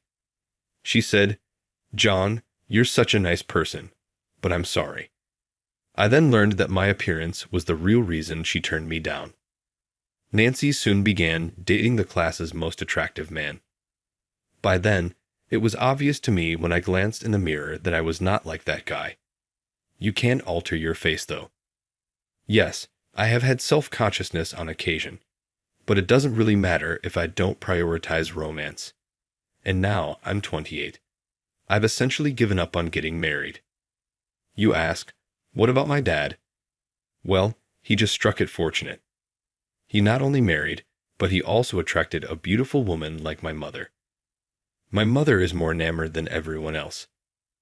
My husband is the most attractive man in the United States. No, the entire world. She continues to say it with an almost inexplicable affection that I heard constantly growing up. In a way that is simply perplexing, I would say that he is completely smitten with her. Although it's good that they get along, I honestly don't think anyone would ever think that of me. I'm thankful to be loved as much as I am, despite the fact that I'm not the most attractive. My life as a working professional is like this. I work hard at my job, of course, but occasionally the office hum gets to be too much. John, do you have a moment? I hurried over to her desk as soon as she called. Please summarize these data as soon as possible.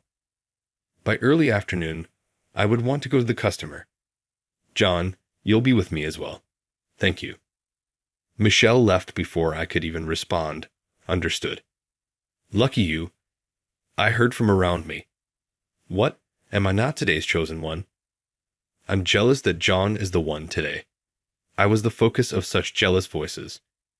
Michelle accidentally phoned for me today, but anyone she calls is the talk of the office. When she calls someone's name, everyone's eyes are on her and that individual. However, the most of the staring is done by the male employees. The female employees only stare at the guys. The women, who appear perplexed by the situation, occasionally sigh.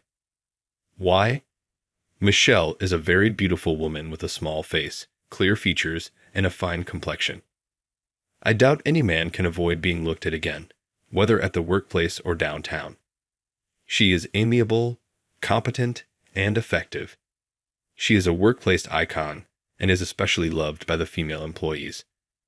We might eat lunch early, John. Do you want to come with me? After that, we can go to the clients, she said. I replied right away and packed my bag with the required paperwork. Lunch with the management, please. Michelle had just invited me to lunch, and the stares from everyone were much more sharp. However, I was unable to let it get to me. I swiftly followed a senior and nodded to her, saying, "Excuse me, I'll be back." Sometimes you get to eat lunch together when you and Michelle exchange chores. I am well aware of her popularity in the office, and everyone is waiting for their turn. Although I believe Michelle is attractive and I admire her, I doubt that she would ever have love feelings for someone like me. But at work, it's not all fun and games. An issue that infuriated a client came up one day. Senior personnel blamed one another in a heated debate about who was to blame for the problem. Somehow, I became the scapegoat as the dispute grew more heated. To be honest, I was little involved, and the mistake was made by a senior. I had other things to do, so it seemed useless to argue about this. I figured I should just take the responsibility since I was the team's junior. I made the error. I went to apologize to the section manager and said, "I'm sorry." "Oh, you again," he exclaimed, scolding me severely. Michelle, who had been out, appeared to have come back and heard what we were saying. "Pardon me, section manager. Is this related to Company A's complaint?" Michelle was standing behind me when I turned around. She let out a long sigh and nodded many times as the section manager verified. Michelle remarked, "Section manager, you're reprimanding the wrong person," summarizing her knowledge and pointing out the primary culprit. Michelle turned to the seniors as soon as the section manager's wrath changed. "Aren't you embarrassed to force it on a less experienced coworker, you guys?" Her voice reverberated. "You need to stop hiding your backs and only take credit for the good parts. You all need to take stock of this and go directly apologize to the client. You understand." The senior's feeble response to Michelle's statement was yes. I was stunned as I stood in front of the section manager's desk. "Section manager, I'll take John out for a while," Michelle replied, turning to face him. "Kindly handle the remaining tasks." After giving me a quick glance, she said, "Let's go," and escorted me out of the area. I swiftly followed Michelle after admiring her receding body. I heard the section manager shouting at the seniors behind us. "Thanks, Michelle. However, why did you claim that it wasn't me?" I let my actual feelings show as I blurted out. I reasoned that only I would have received a reprimand if she had not intervened. "I have an idea why you took the blame, even if it's just a guess, but you can't keep cleaning up after your seniors." She was aware that I was attempting to assign blame. My eyes widened when she brought that to my attention. Even though she didn't have any hard proof and had just been watching for a while, it seems that she had seen some time ago that I was handling the aftermath. I thought that was odd. I couldn't fathom you making so many mistakes, considering your typical work ethic. Michelle chastised me, saying, "I know you understand the hierarchy of teamwork, but doing such things can lower your reputation. You know that's not how your kindness is supposed to be used. However, you haven't really changed since then." As I gazed downward, thinking she said, "Since then," I asked, "Huh," as I studied her face. "I can't forget those times," she remarked, smiling a little, and started to explain. Something happened on a packed bus one spring morning while traveling by rail and bus to the office. When it came to a stop, a traveler attempting to disembark was unable to pay the fee.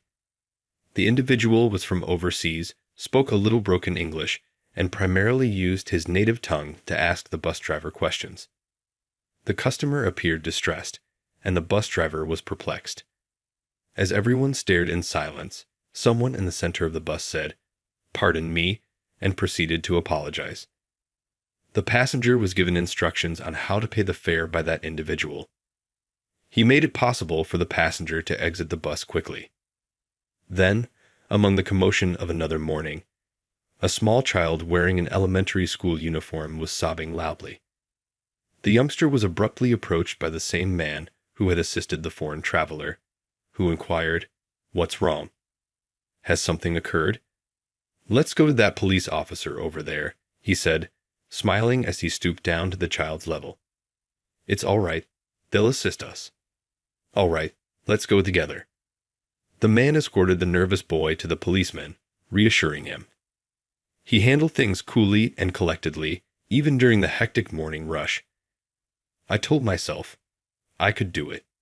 As I heard the narrative, my face slowly became red. Michelle went on, "Even as a new employee, you were always so willing to be kind. I recall thinking at the time how amazing you were. I was unable to forget the scene. After your training, we ended up in the same department, which astonished me," she added with a smile. "It was definitely you, right, John?" When I realized she had observed me assisting others a few times since, I felt ashamed.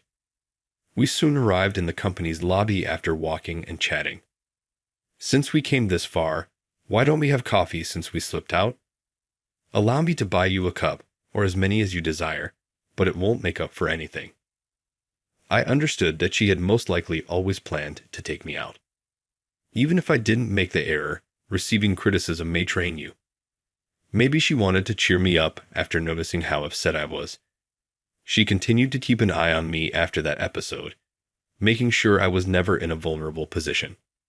Although I don't make mistakes very often, the seniors' blunders were more obvious when they started making mistakes. Because of the advancement of my departmental tasks, I had started working with Michelle more at that point, and as a result, Michelle called on me more frequently. I maintained my attention on the subject at hand even though I could feel my PE and seniors' eyes on me. Why does John constantly do it? It's simply unfair. I heard a senior say, "We're definitely better looking. I should be the one next to Michelle." Michelle never accepts our invitations to go out for drinks. I overheard my seniors and coworkers having similar chats as I was ready to go into the break room for coffee. Not knowing if I should enter, I paused. I was scratching my head and thinking when I heard footsteps behind me. Michelle clapped her hands, telling everyone to leave. "All right, you folks, if you've got time to chat here, get back to work," she said. "Oh shoot," the boys said, putting out their cigarettes and hurrying back to their desks. As I observed the entire scene, Michelle drew my attention. She smiled shyly and inquired playfully, sticking out her tongue, "Did I scare you a bit?" She said, "Oh, John, are you free tonight?" As we were about to resume our work after we had each gotten our coffees. "Let's go out to dinner. It's sort of a thank you supper because we put in a lot of work yesterday. What are your thoughts?" Michelle invited me to supper, so I accepted. After completing large tasks, she has a tendency of rewarding her subordinates with dinners. We've eaten supper a few times because I frequently work with her. I decided to keep this supper a secret because of the seniors' prior discussion. Michelle proposed, "How about we chat a bit more in the nearby park before heading home?" as an alternative to going straight to the metro after supper. I'd assumed she wanted to talk about the following day's job. We toasted with coffees we had purchased from a vending machine while sitting on a park bench. I sipped, hoping for her to say something, but she just looked straight ahead, without even trying to strike up a conversation. She eventually turned to face me and studied my face in silence. "Is everything all right?" I'd inquired. She sighed when I called out like that. "Isn't it difficult?" It remains ignored despite all of this effort to attract attention. I must have appeared as though a question mark had suddenly appeared above my head, confused. "Well, I've always been focused on work, and it's been a long time since I've felt this way," she added, not sure if she saw my perplexed expression. "But John, how about you? Even though I'm older, you surely like younger people, don't you?" I looked directly into her eyes as I tried to make out what she was saying, but she was staring back into mine as usual. Her bright eyes and slightly flushed cheeks surprised me as our gazes met. "John, I like you, and I mean as more than just a workmate," she said abruptly.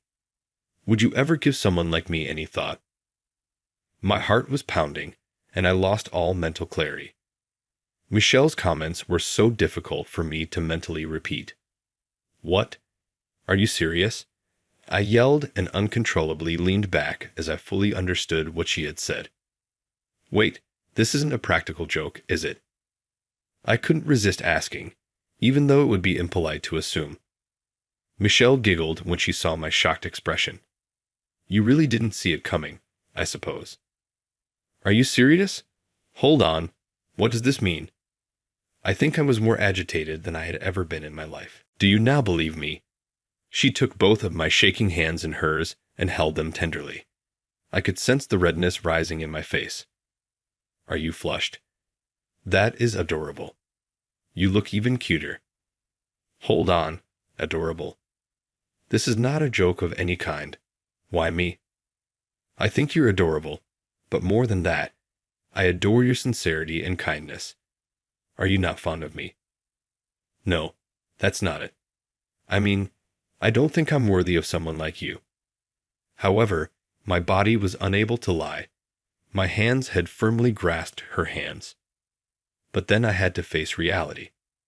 "Michelle, wait a minute. Consider it. When people see us, they will compare us to Beauty and the Beast.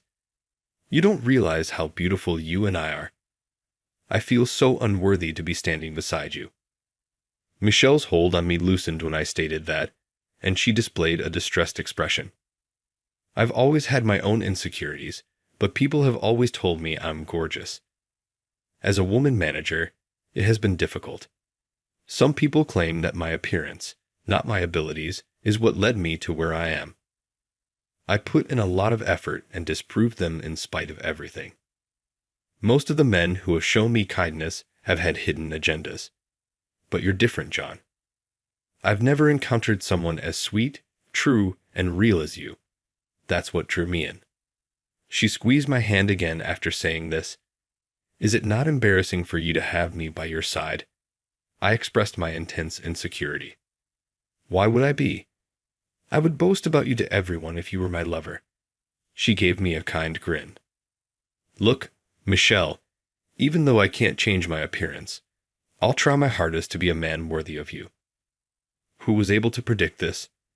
A new chapter had begun for someone like me who had given up on dating at all, much less getting married. I continued pinching my cheek every morning for a while, unsure if this was a dream or the actual thing. Naturally, at first, I frequently asked myself, why me? I could tell she loved me by the way she smiled and gestured, and she always called me cute. I felt a little more confident knowing that she'd choose me, but it was never enough to boost my confidence. I started going to the gym, and my muscles started to show on my once slim physique. I started to resemble my dad more and more as I gained muscle. I gained self-assurance and comfort. People could see how confident I had become. I once heard from a female coworker that you've been glowing with confidence lately. We kept our professional lives apart, so while we didn't conceal our relationship, we also didn't make it public. Nobody would ever suspect that I was seeing the department's, no, the company's most beautiful woman. It's nearly impossible to notice, in my opinion. I occasionally intervened when I saw attractive coworkers approaching Michelle. She made fun of me for being jealous, but since I'm her guy, it's normal to feel a little jealous. After a year or so of concealing our relationship, our section manager asked Michelle and me to stand in front of everyone for a morning briefing. I can still picture the expressions on everyone's faces as they believed we were going to win an award or something. The department manager signaled, "At your leisure," and we declared our engagement. After 5 seconds or so of silence, there was a chorus of shocked cries that sounded almost like screaming. She said, "For professional reasons, I'll keep my last name as Taylor," which resonated with Michelle's attempt to lighten the atmosphere. I appreciate your understanding. However, some of her male coworkers appeared to be on the verge of fainting when they noticed the ring gleaming on her left finger. I felt like I heard, "No way, why him?" over and over again in a single day. My wife took maternity leave almost a year and a half after the engagement announcement. I was much more confident by then, and I was doing much better at work. Naturally, I no longer had to pick up after my coworkers. My achievements removed the stigma of incompetence, and my manager's miscommunications were resolved. I was promoted to manager following her maternity leave. Work is going well, and life at home is fantastic. My whole being has been warmed by the unexpected delights that entered my existence. By the way, I recently worked up the nerve to ask my mother, "Why did you choose Dad?" It turns out that my wife fell for me and my mom fell for my dad for the same reason. My dad was always kind to everyone and would quietly aid those in need, something my mom saw repeatedly. My dad seemed to be the only man that approached my mom without any hidden agendas, despite the fact that she was quite the catch back then. Perhaps this is the reason my mom and wife get along so well. They now appear to be best friends rather than mother and daughter. We appear to be in the clear, but some families may have trouble with in-laws. They frequently boast about their husbands and tell one another, "We're so lucky to have such kind husbands." My dad and I are a little ashamed to hear it, but I suppose it also makes us happy. After that, we were fortunate to have a lovely baby. Her features are clear and sharp, just like my wife's. Despite my potential bias, I sincerely worry about her future. Along with my wife, I will raise her with all of my love and affection.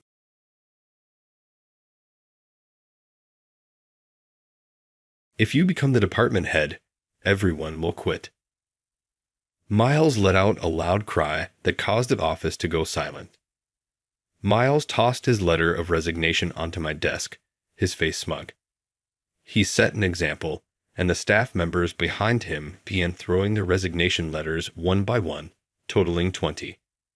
However, they all widened their eyes in surprise as soon as they heard what I had to say. Thank heavens. This is a huge comfort. Miles stood with his mouth open, his face going blank. I smiled calmly as I gently glanced around at their faces. You have to decide what is really important at some point in your life. It might be harsh at times and even steer you in the wrong direction, but ultimately, It is up to you what you decide to do. Caleb is my name. I work for a small company in the city and I'm 36 years old. Until recently, my life has been routine and not really exciting. Like everyone else, I completed high school, college, and found employment. After receiving several job offers, I ultimately decided to stay with my current employer because of the pay and type of work. Nothing noteworthy. I work in sales, so I don't have any complaints. I just try my hardest wherever the firm assigns me. But now, for the first time, I have to make a decision that would change my life, and it has me completely perplexed. My coworker Miles is the cause of that. Miles, who is 6 years my junior, recently celebrated his 30th birthday and is proud to have graduated from one of the city's top universities. In terms of mastering the nuances of the work, he is at the top of his game. He is expected to guide the younger employees as a mid-level employee, and the corporation has given him a lot of responsibility throughout the years in the hopes that he will advance. However, that could have unreasonably boosted his ego. Before anyone knew it, Miles had developed into the type of unruly worker who was always complaining about the business. I ought to be earning more money given my abilities. Instead, I'm stuck performing dull job, I seldom ever get raises, and I don't have enough vacation days.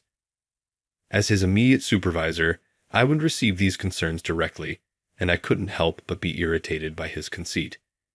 Even though Miles put in a lot of effort in his own way, his passion frequently backfired, resulting in both sporadic victories and numerous mistakes that undid all of his hard work. Although he appeared to consider himself an elite, he was responsible for some kind of issue 1 in 3 instances. Our clients were frequently bewildered by his constant addition of his own twist to the usual procedures, even though he should have been aware of them. He repeatedly added clauses to contracts without consulting the client beforehand, telling them, "This is the better option. You should definitely try it." As his supervisor, I was always left to clean up the mess.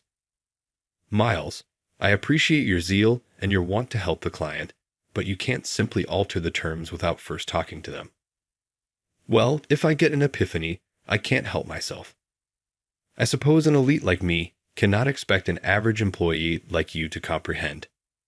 Despite my warnings, Miles would ignore them, as if he believed that I was only envious of his elite status. I could have corrected his wrong behavior if he had been more humble, but that was too much to ask for. He had become so arrogant about his esteemed university education that he was unable to establish positive working ties with the other staff members. Miles took charge of a team of colleagues from the same university who frequently criticized the business. At the same time, he started to despise anyone, even his seniors, who he thought had less education. Naturally, the other employees started to resent Miles and his clique, but none of them quit the company. Even unruly employees were viewed as a necessary evil, and our organization was perennially understaffed.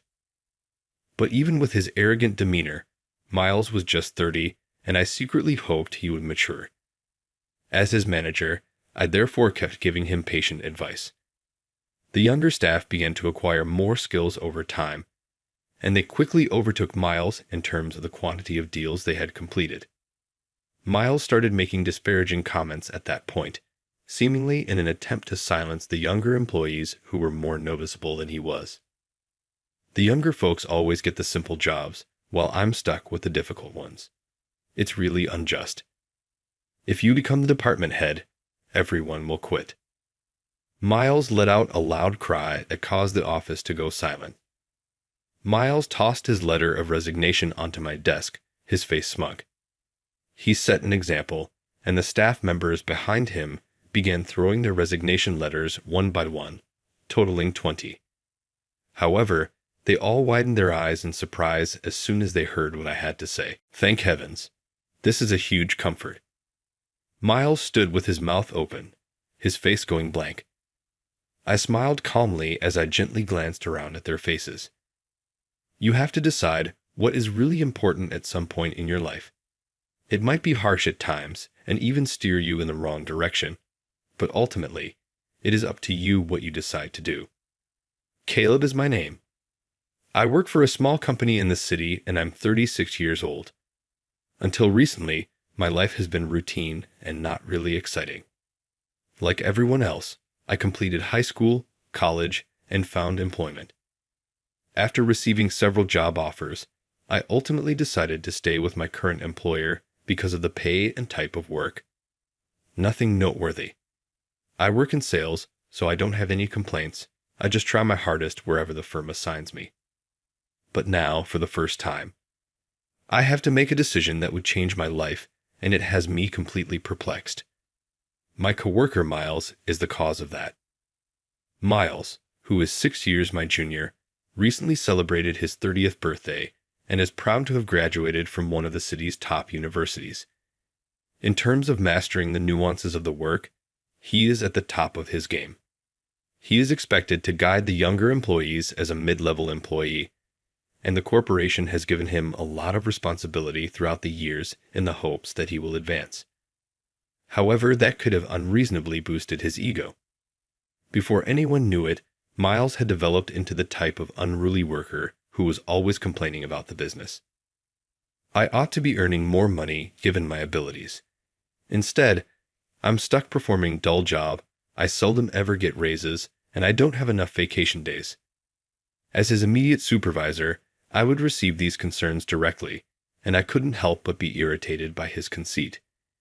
Even though Miles put in a lot of effort in his own way, his passion frequently backfired, resulting in both sporadic victories and numerous mistakes that undid all of his hard work.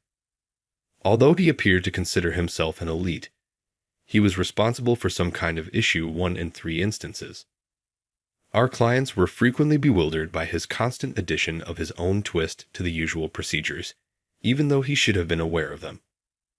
He repeatedly added clauses to contracts without consulting the client beforehand, telling them, "This is the better option. You should definitely try it." As his supervisor, I was always left to clean up the mess.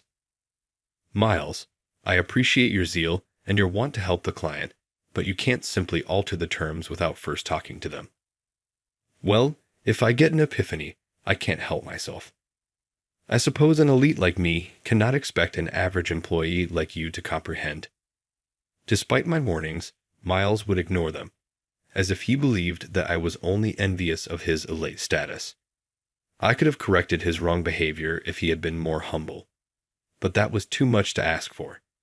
He had become so arrogant about his esteemed university education that he was unable to establish positive working ties with the other staff members.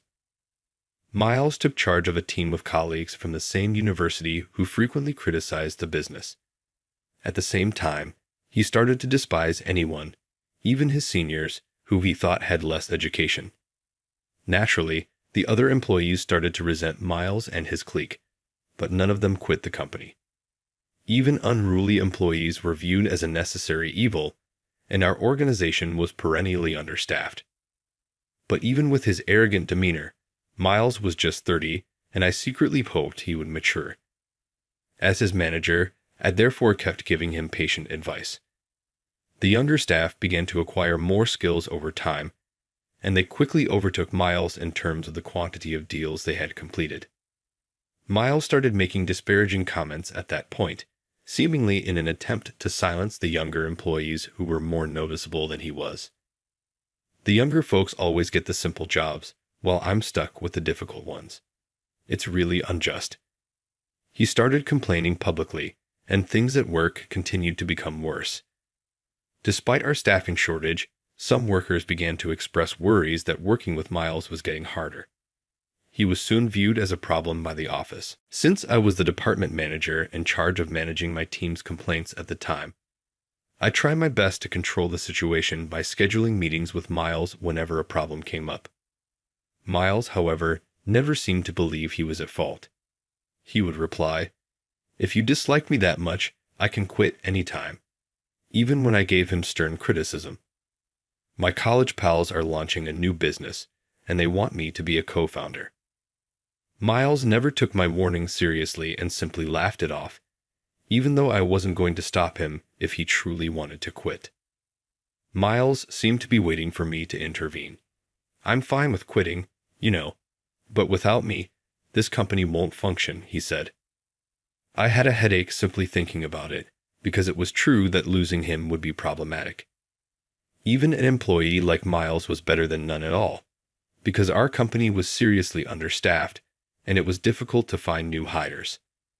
A vicious circle resulted from our hiring all applicants, but the cost of training them further slowed down the process. Miles undoubtedly knew I couldn't push back too strongly because he was fully aware of this predicament. The inevitable occurred as the rest of the firm, and I debated how to deal with Miles. It all began when a younger worker brought in a new customer.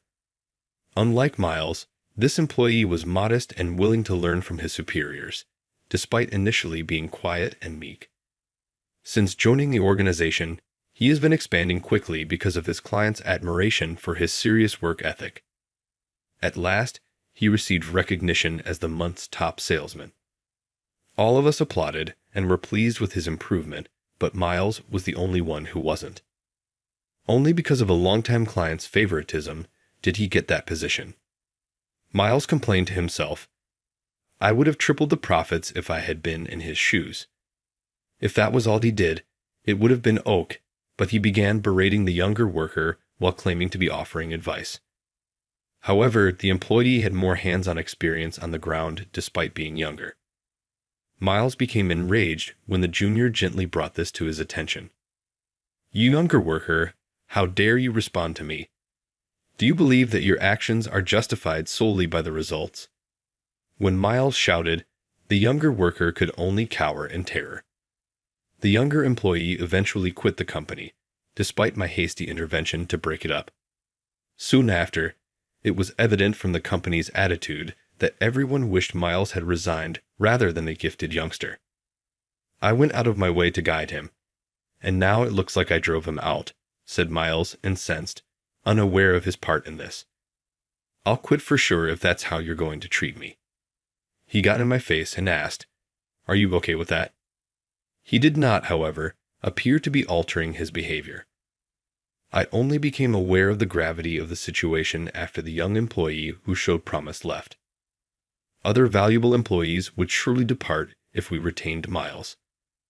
Miles' resignation was clearly in the best interests of the corporation, yet it was illegal to fire someone without cause. I'd hoped in private that Miles would genuinely step down, but I was stuck. The tipping point then came one day. As part of a corporate restructuring, it was announced that I had been elevated to the position of department head. As previously stated, our organization had a severe staffing shortage, which contributed to my promotion in my 30s. However, Miles' spirit of competition only seemed to be heightened by this news. If Karen can be promoted to department head, then I should be promoted to manager right now. Rumor had it that Miles was grumbling about this among his own gang.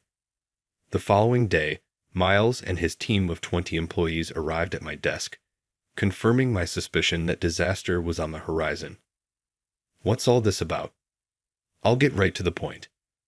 Miles's booming voice reverberated across the office, bringing the room to a halt. Either give us a raise or promote us now.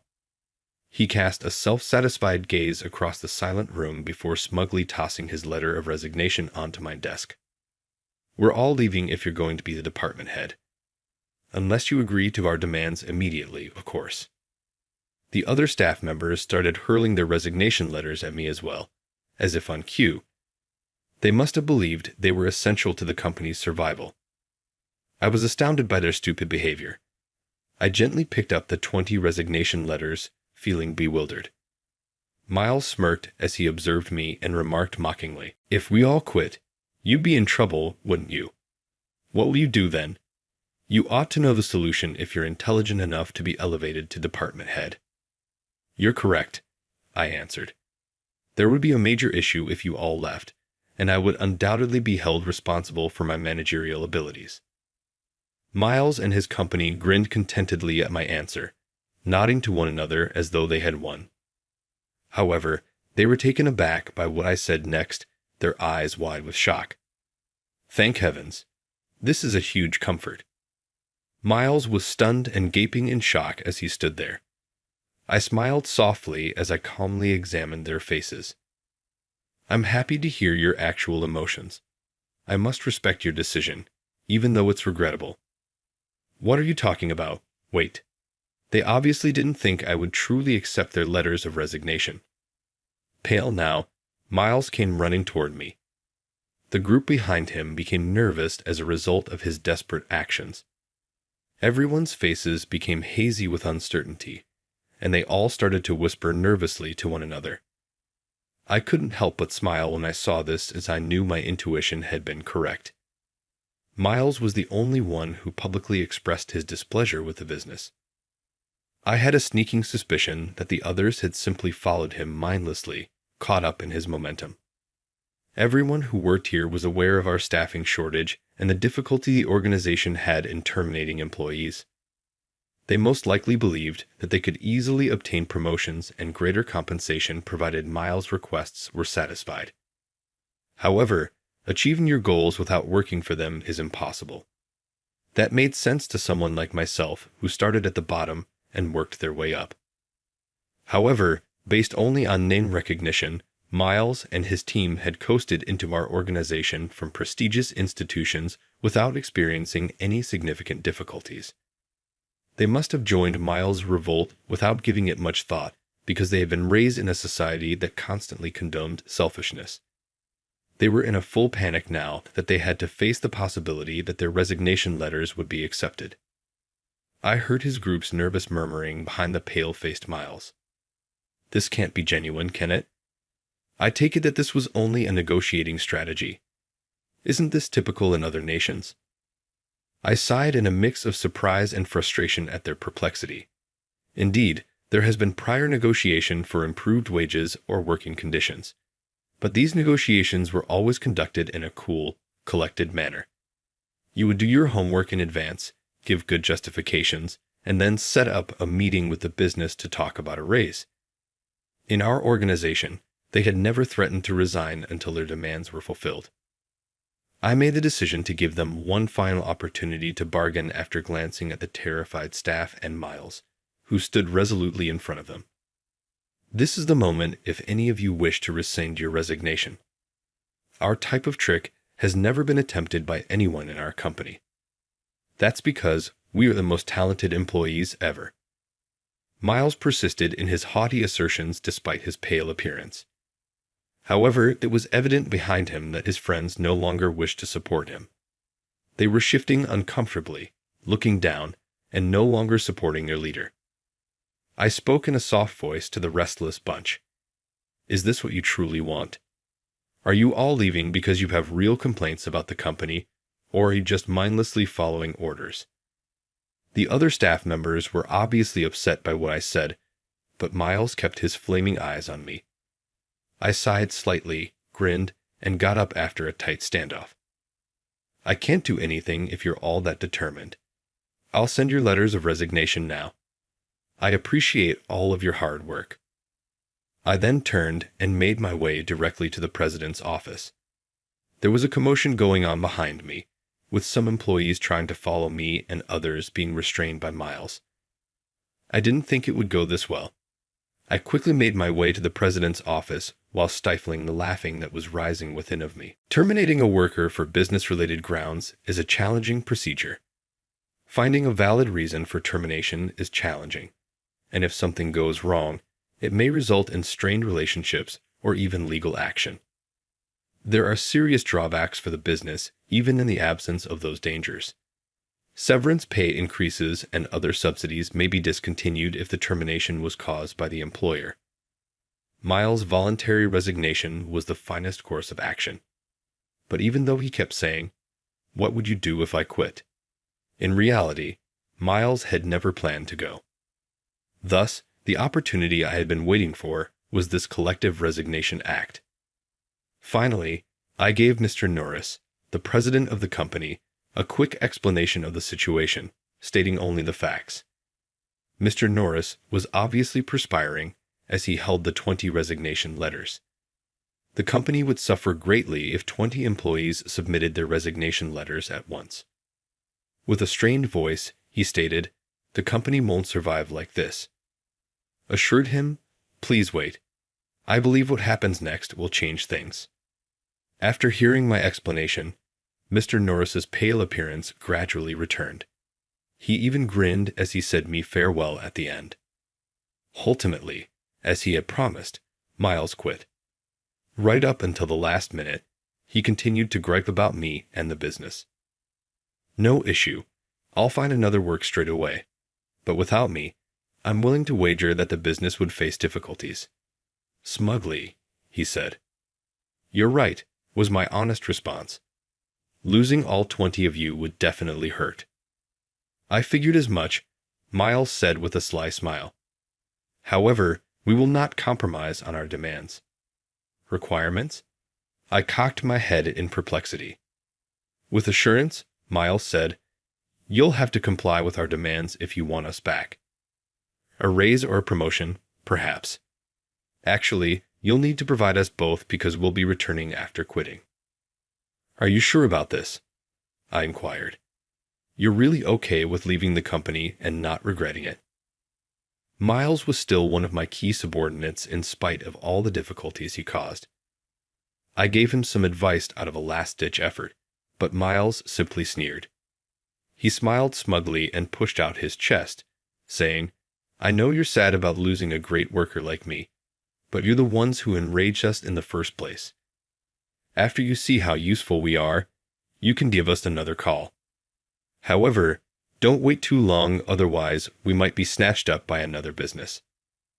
Miles gave a half-laugh, tossed aside his final remarks, and left the office. I sighed, feeling both frustrated and resigned as I watched his self-assured figure vanish. I summoned Miles back to the office a week later. He was wearing a dapper suit when I next saw him, and his voice was full with barely restrained enthusiasm as he said, "You phoned at last. What's this about? Because you mentioned that you have something to talk about." "Oh, I simply asked that you get your personal items. When you quit, you left some things behind." Miles looked down at the box that held his things, but he did not move. He continued to stare at me as though he was anticipating something more. I asked him once more, "What's wrong? Take your belongings now." Is that really all you wanted from me?" Miles looked at me as though he had been duped, his face puzzled. "Yes, that's all. Make sure you arrive home without incident." No. What's happening here?" Miles was obviously irritated and quickly searched through his possessions as though there was more in the box. "What?" I inquired.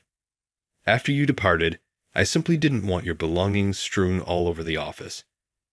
It has to be disposed of." "I did not intend that. Do you need to discuss something with me?"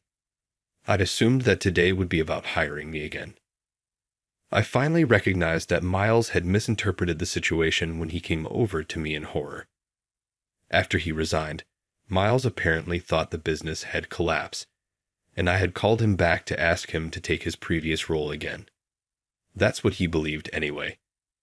He must have arrived in a dapper suit, so sure that he would be rehired. It was almost pathetic how much work he put into this misunderstanding. I sternly informed him, "No, we are not hiring at this time. We have no intention of rehiring you." "How are you able to say that?" "I will definitely go to another company if you don't hire me again right away. I just need to spread the news, and the other 19 workers will follow suit." As Miles went on his tirade, his face flushed with annoyance. I became aware that he was not listening to me. It was my duty as his former boss to be honest with him, even though he might find it difficult to accept. "Listen, Miles, the other 19 employees didn't resign." Miles' eyes widened in surprise as he froze. No, that isn't possible. They all turned in their letters of resignation to me. They all returned and retracted their letters after that. The only person who truly resigned was you." Miles' face became red with rage as soon as he heard my answer. "Those guys betrayed me." "It's not so much betrayal as it is that they never really intended to quit in the first place," I said. "In actuality, 19 of the staff members, aside from you, came sprinting after me with perspiration on their brows a week ago, when I turned in the 20 resignation letters to the president. They all knelt down and pleaded with me to give their letters of resignation back. We sincerely apologize for creating such a commotion. We never truly intended to give up, and we were merely following Miles's example.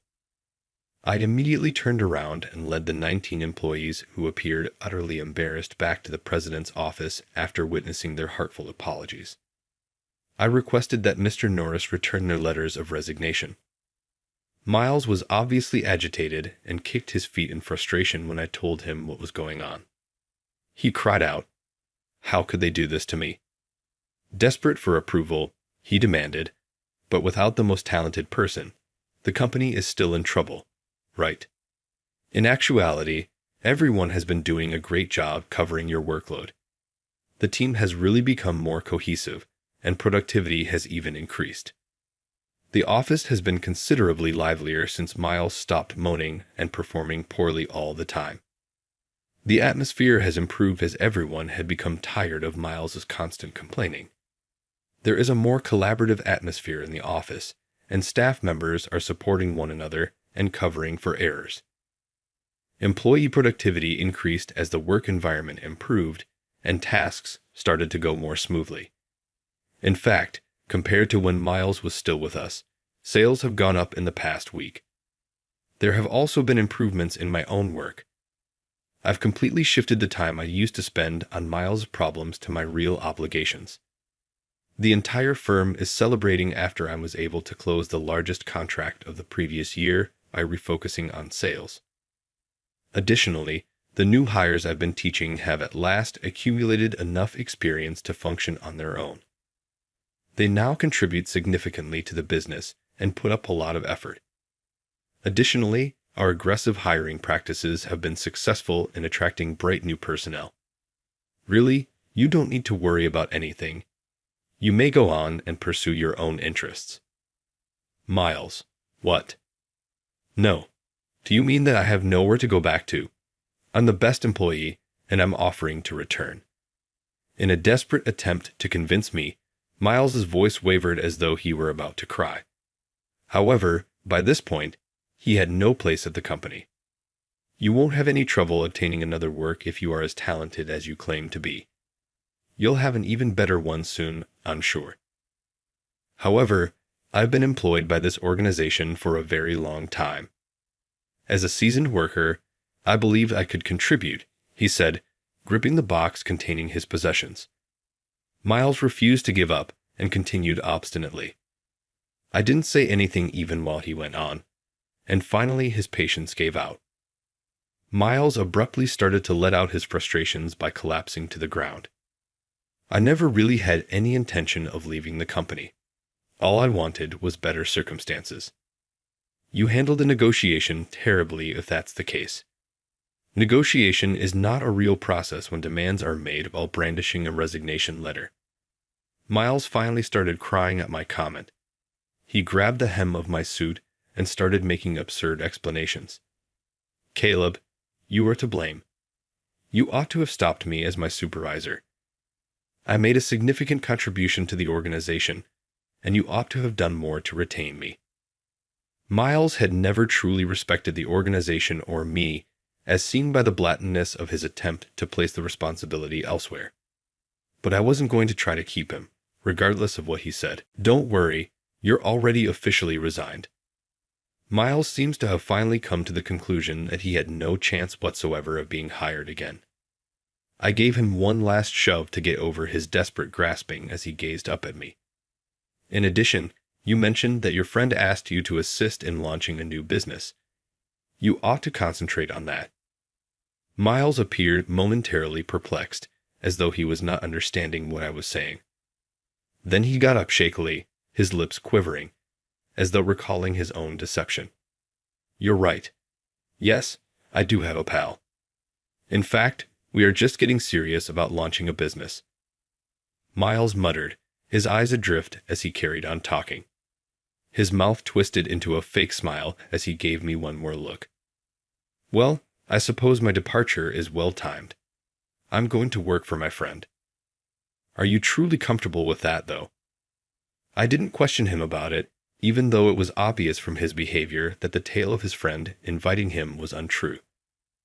Good luck at your new company, I replied instead, and then I watched Miles walk out of the office. After all, he is a mature professional who ought to be able to own up to his mistakes. Miles stumbled down the corridor and permanently departed the organization. The people in the group who had once supported him didn't even bother to come and say goodbye. That demonstrated Miles's lack of genuine respect or influence. Ultimately, there was no indication that Miles and his friend were going to launch a business. Rather, rumors began to circulate that he had been going to the job office in a frantic attempt to obtain employment. He attended multiple job interviews, but each time he was turned down. He apparently insisted that he was a ready-made asset due to his esteemed university degree and sought executive-level treatment.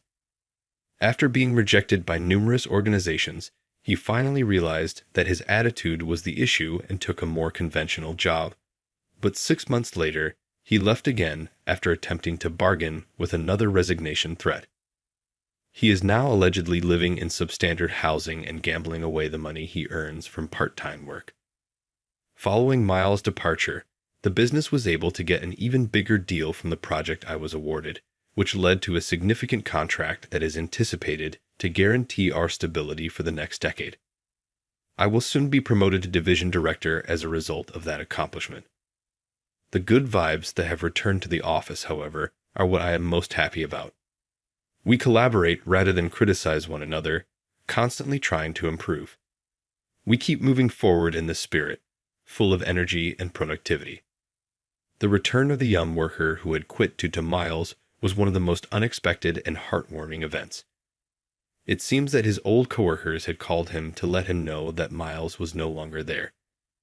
I was brought to tears when he approached me and respectfully asked to be rehired.